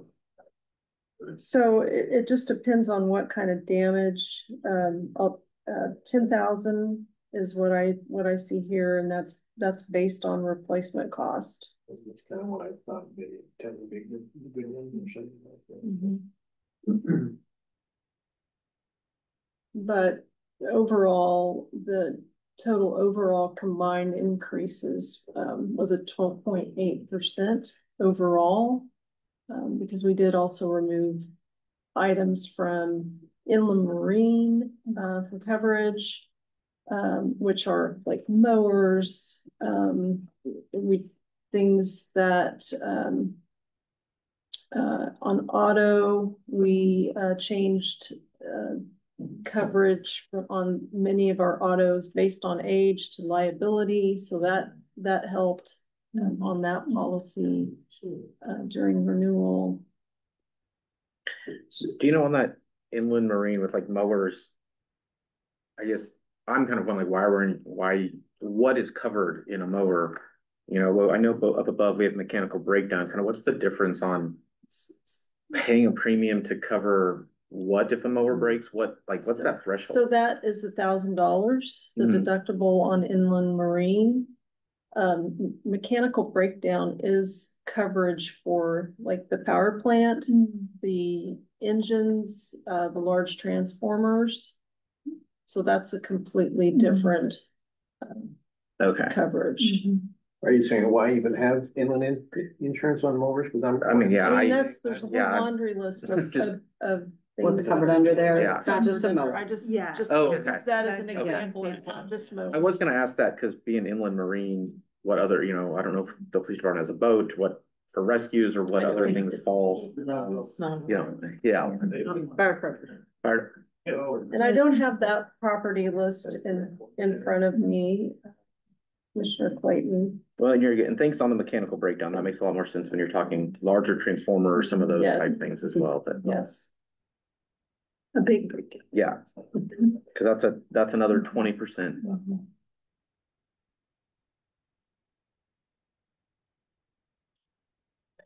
Do you know just off the top of your head on other contractual services, what kind of stuff beneath risk management kind of falls in that? Sure.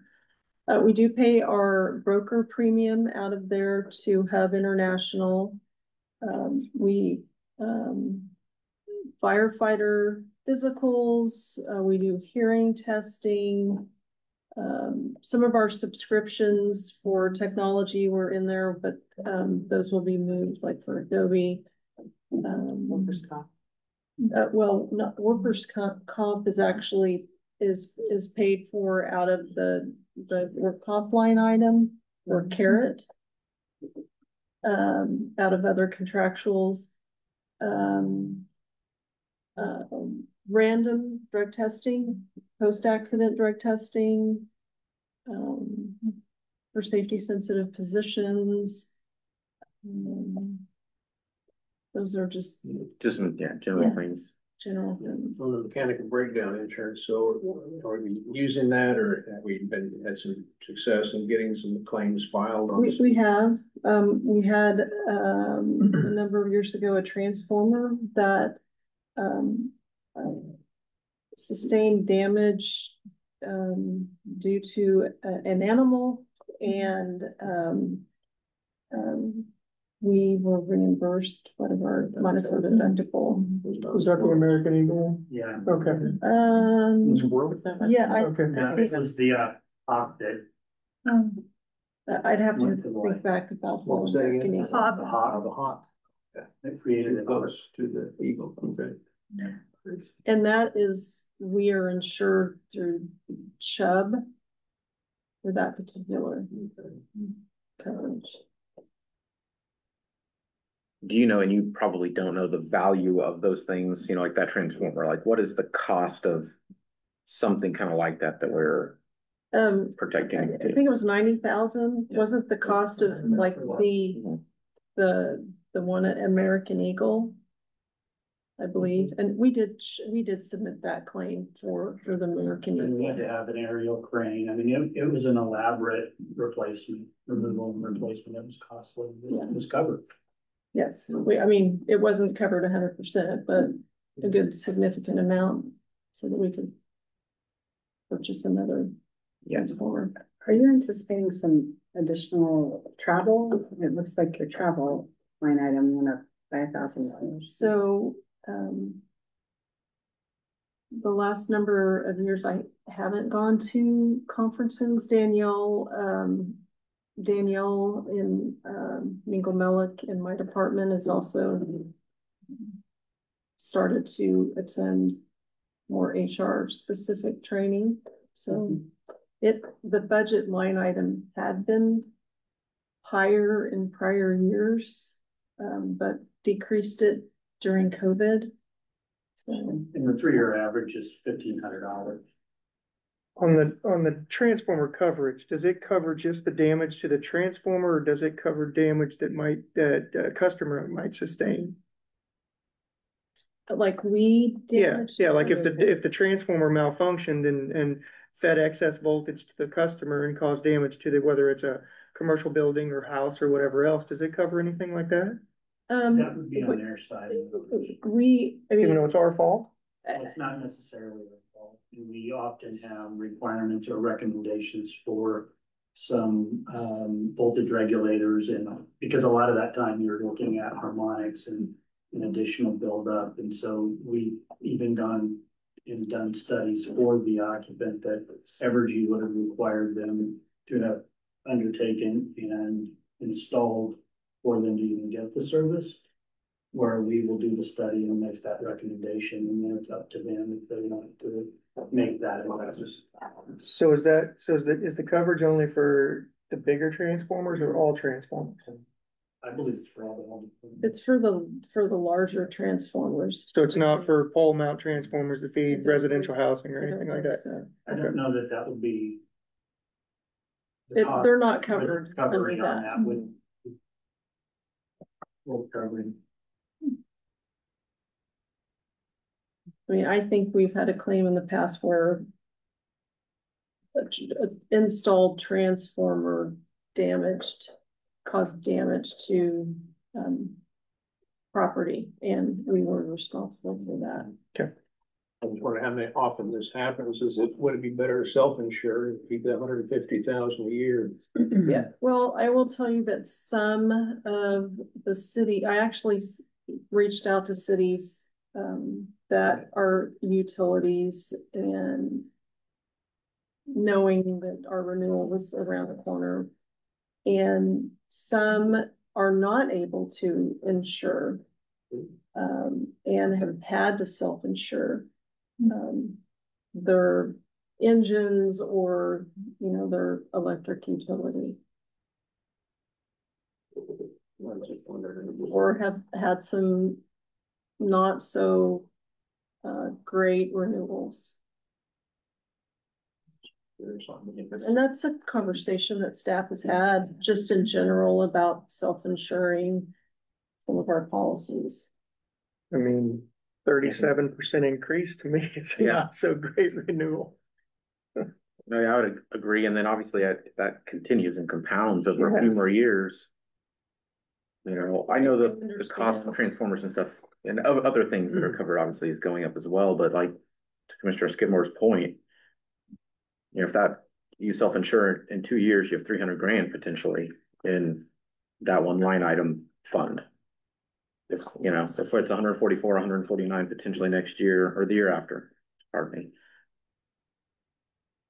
At least having that conversation and looking, I think, because I know insurance is, you look at the building and contents as well, over $200,000 in the pros 3 years.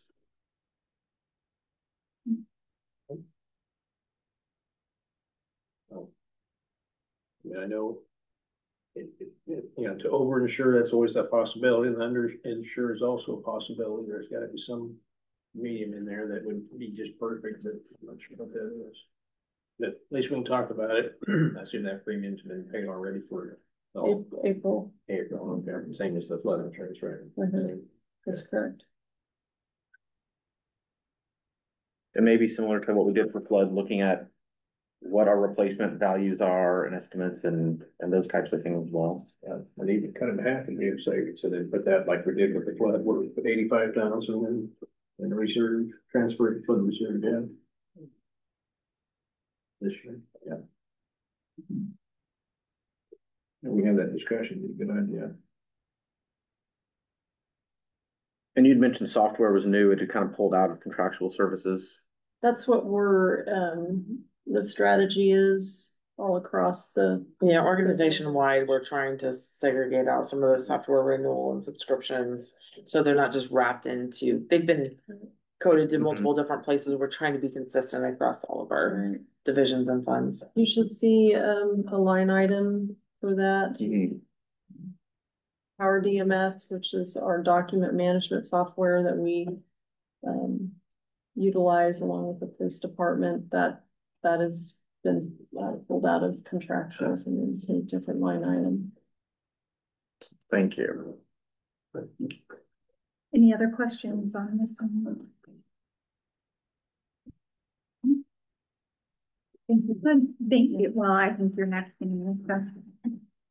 We will move on to item 11B. Consider a resolution to amend the current personnel policy handbook. This proposes a resolution amending the current personnel policy handbook with amendments to section 2.4 overtime pay, section 4.8 holiday and holiday pay, and replacement of section 6.7 use of city vehicles with fleet safety policy and section 6.8 accidents while using city vehicle with non-owned auto policy. We have Director Stegman Jacobson. Okay.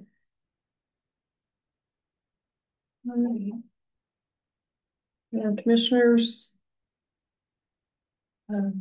after you approved a number of the policies, finance staff noticed a couple of words needed to be changed in a couple of our compensation policies, but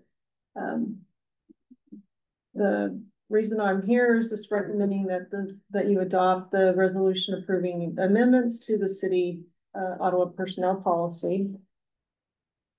And again, we have reviewed a couple of sections of the compensation policy, and we'll talk about fleet safety and non-owned auto, which will require additions or updates or deletions from the handbook. Can you see?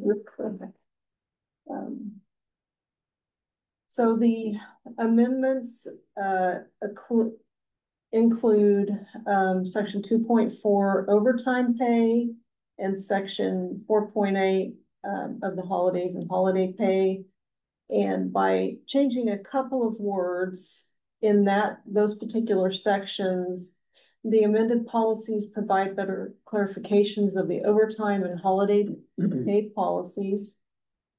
And we added the word benefit in 2.4, and then in 4.8 replaced the word designated with the word actual under 4.8.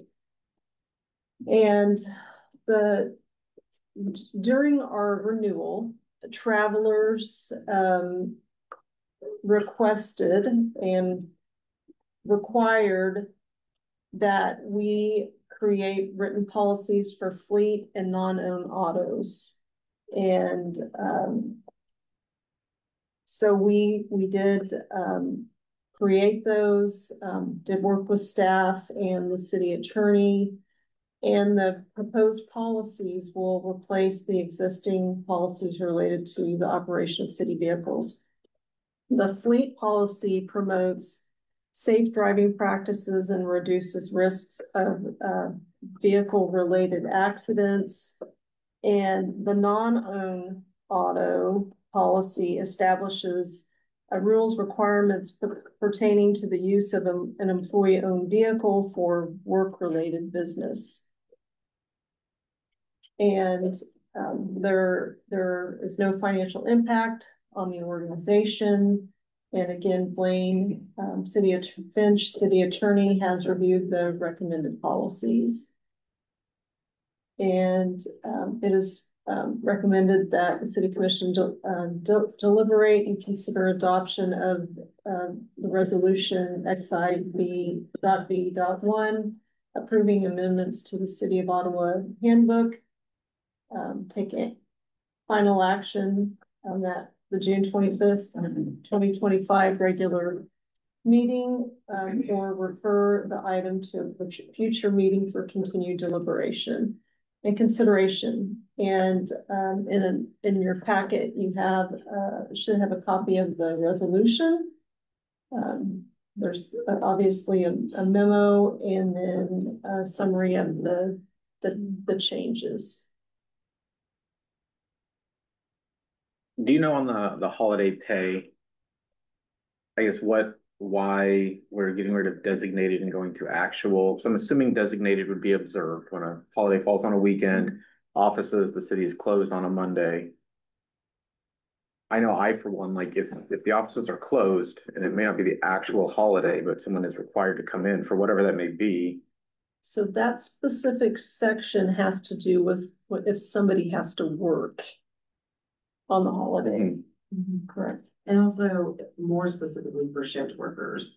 So if you, instead of paying both the actual holiday and the observed holiday, this is specific to working on the actual holiday. So if you have a firefighter or police officer that has to work and is scheduled to work on Christmas Day, it's not nearly as friendly if the person who worked on the observed holiday got paid a holiday overtime pay that the person who works on the actual holiday did not. And so putting the word actual in there helps to eliminate the confusion between which holiday is getting the overtime pay. Everyone gets an 8-hour holiday benefit. So everyone gets the additional 8 hours. This is specific to the holiday pay that is at time and a half or 2 times for working on the actual holiday. That's the only reason we took out the word designated, replaced it with actual, so that if you're working on the actual holiday itself, you are getting that additional pay as a thank you, and acknowledging that is a necessary and appreciated action. Thank you. So then on those days it's designated and people do work, they would just be flat time.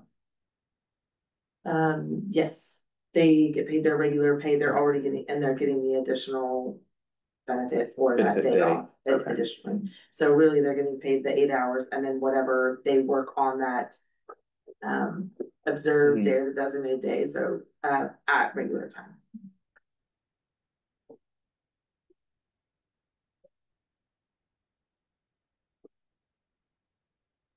Any other questions on this? On the, again, sorry, on the 1.5, for the first 8 hours, then 2 times after the additional 8. So does that apply to someone who gets called in for a utility issue?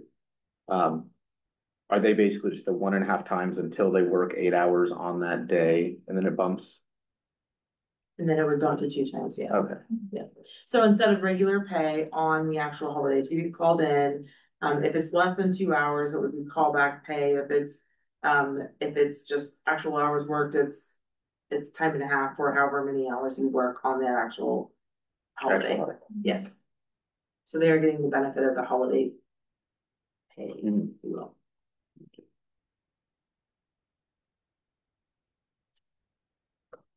Any other questions? How would we like to proceed on this? Motion to approve. Do we have a second? A second. Is there any further discussion? May I have roll call vote, please? How do you vote, Commissioner Skidmore? Yes. Commissioner Taylor? Yes. Commissioner Crowley? Yes. Mayor Pro Tem Clayton? Yes. And Mayor Allen? And I vote yes. Motion carries. Thank you. Next will be item 11C. 2025 Consumer Confidence Report Summary. Presentation of the 2025 Consumer Confidence Report summarizing 2024 water quality data, and we have Director Sneelan. Good afternoon, Mayor, Commissioners. You know, I think I'll just put in a standing order. I get to come sit up here with you guys every week. Yeah. I think you like that. Whenever did you want to stay for 2 hours? Hey, we are 2 hours ahead, so Bringing good information. I'm rolling it through. Last on the agenda. So this item provides an overview of the 2025 Consumer Confidence Report, also known as the CCR that we call it here in Ottawa. It's a federally required report intended to keep the public informed about our water quality. Today's update is a receive and file item. The CCR must be published and made available to public by July 1st every year. In the next couple of slides or whatever, I'll show you that will be changing in year 2027. Staff recommends the Commission receive and file this 2025 report, which fulfills our regulatory obligation under the Safe Drinking Water Act. And this report covers the year of 2024. The CCR is a federal requirement for all community water systems. It explains where our drinking water comes from, what it contains, and how it's treated. The report also provides important public education about possible health risks from certain contaminants. A lot of talk in the public about lead in our drinking water ever since Flint, Michigan, a few years ago, and that requirement has been added to our Consumer Confidence Report every year.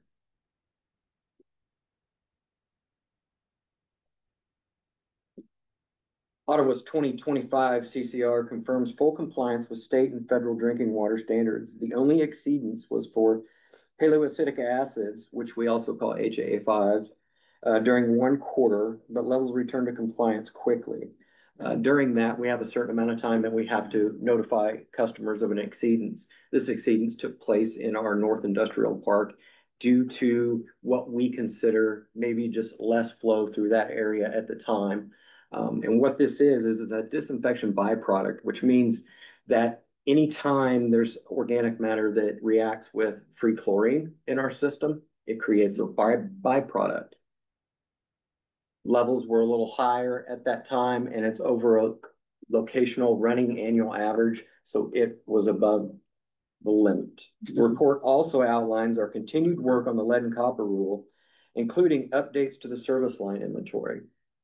There is a link in the Consumer Confidence Report that states where you can go and you can look at the inventory that we have currently.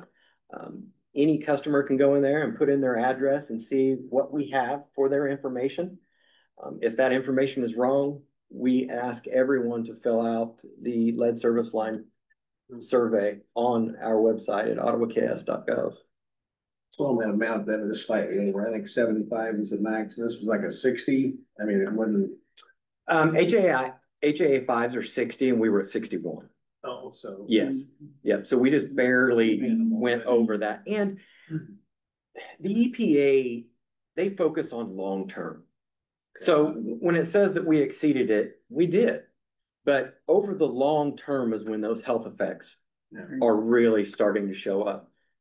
One or two times every now and then, it's not crucial and it's not an automatic, hey, you're going to show signs of health effects. It's prolonged, increased exposure to those levels. And this was in September. Yes. Here. And I noticed with the lead pipe thing, I like that map, I pulled that up, that's pretty interesting. So it looks like you can have one house, you can have a red X in front of it, check, except for on the back half of the house, is that? So the red X on the front side of it, there's one side is the city side and one side is the customer side. When you go to that and you see the green X or green box, that primarily is the city side, which means we have investigated or our records show that that's either copper or a plastic line going to that meter setter. Okay. Now, from that meter setter into the home, if it's a red X, that could be a galvanized line and that could be a lead line or an unknown line. So even if a customer doesn't know their material, it turns red. And we have to investigate it and we have to show that it's unknown and we still have to consider it as a lead line. Okay, so when it comes to the, when we have to start mitigating these lines, we either have to hydro excavate it, find out what the material actually is, or put it on the replacement list. Fun to see the house I grew up in as a child as a red X, that might explain some things.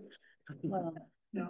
Can you explain to them the testing process and that this occurred at one test location one time and that it's based on what you touched on, an average of all of the locations, and that this was just like a kind of a one-off that was a 61 UG. Oh, you're talking about the HAA exceedance? Yeah.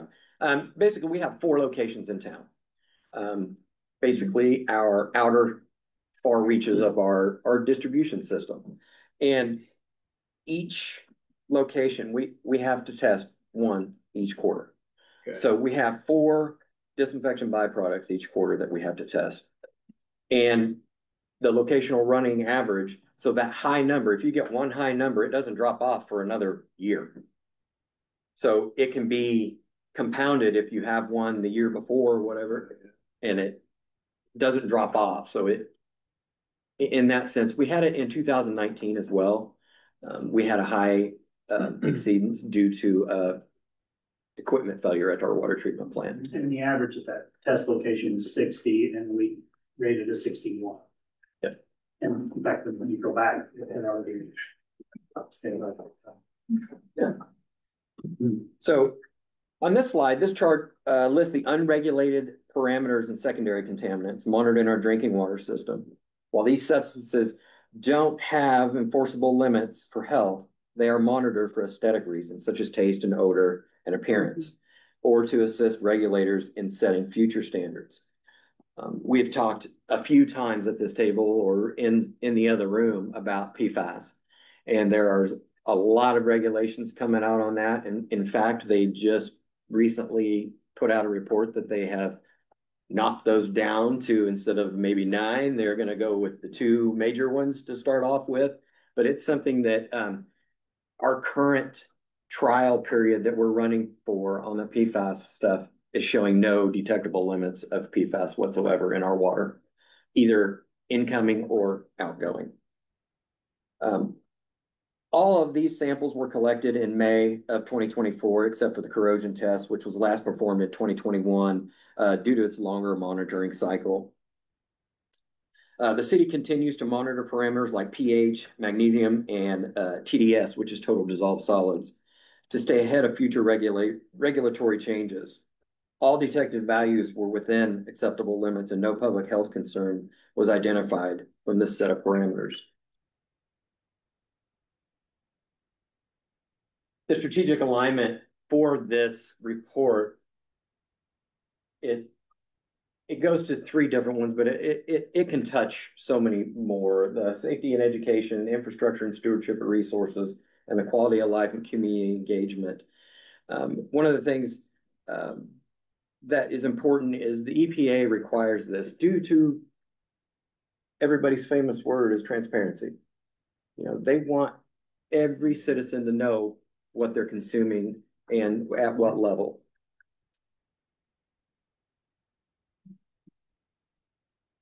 This report does not require additional funding. The CCR is produced and distributed as part of the routine operations by water plant staff. The Safe Drinking Water Act mandates the CCR be completed and published each year. Not submitting at one time can lead to fines or compliance violations. We remain on schedule for the July 1st deadline. And water suppliers that serve 10,000 customers or more will be required to provide biannual, so twice yearly, consumer confidence reports starting in 2027, starting in January of 2027. So we will have to provide one by July 1st for the previous year. And then by December 31st, we will have to provide any updated information, whether that's violations or lead exceedances in that past 6 months.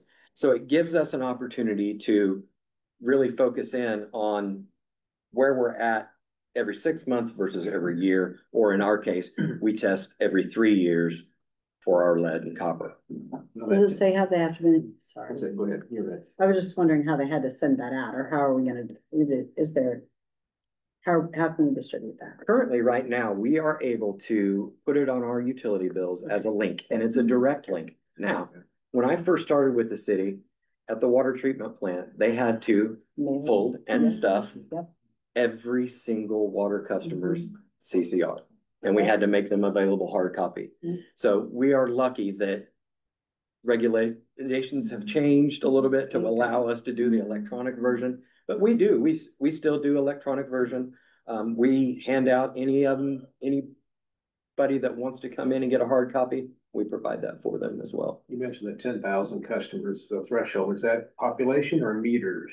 That is population. Anytime the EPA or the KDHE talks about customers, they are talking population, because we would definitely fall into that, as we've got about 5,400 water meter customers.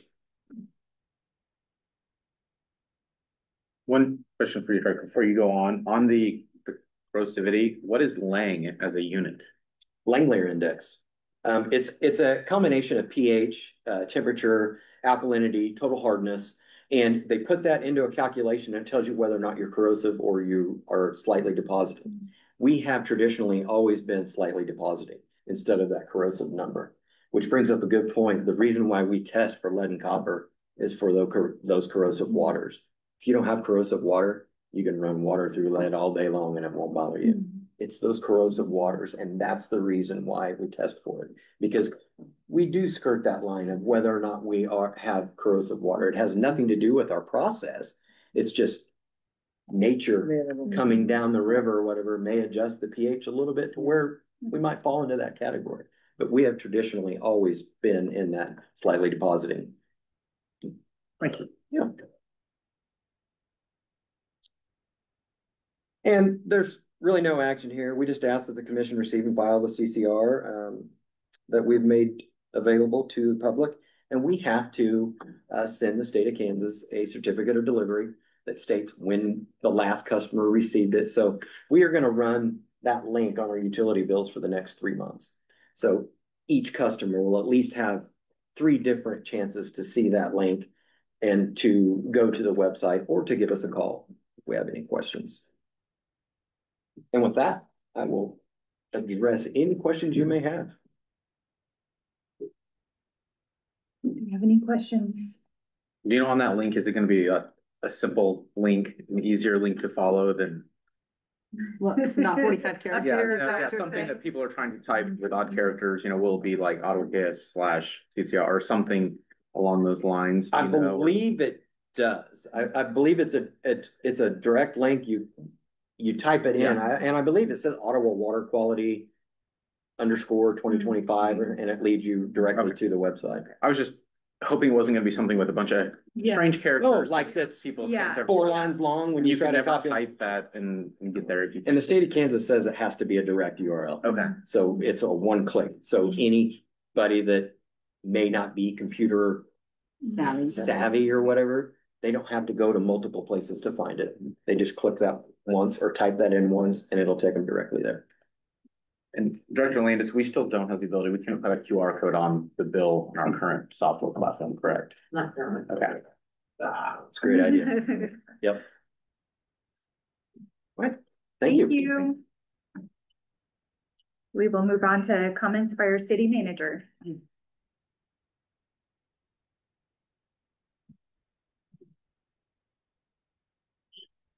Thank you. And and I did confirm the link. If you go to ottawaks.gov/water on the water treatment facilities homepage, there's a link to it in PDF form. Anticipating a 2-hour meeting because I knew it was budget, I am presenting a 2-slide report. One, just to remind folks that we have currently 3 active sales tax. We had 1 sales tax for the wastewater improvement debt roll off in September of last year. And we now have a 1/2 cent general purpose that goes into the general fund that to date has generated just under 900,000 year to date. And that stays in the general fund and is ongoing. However, we do have a 1/2 cent general purpose that's going into the general fund that is set to expire in July of 26.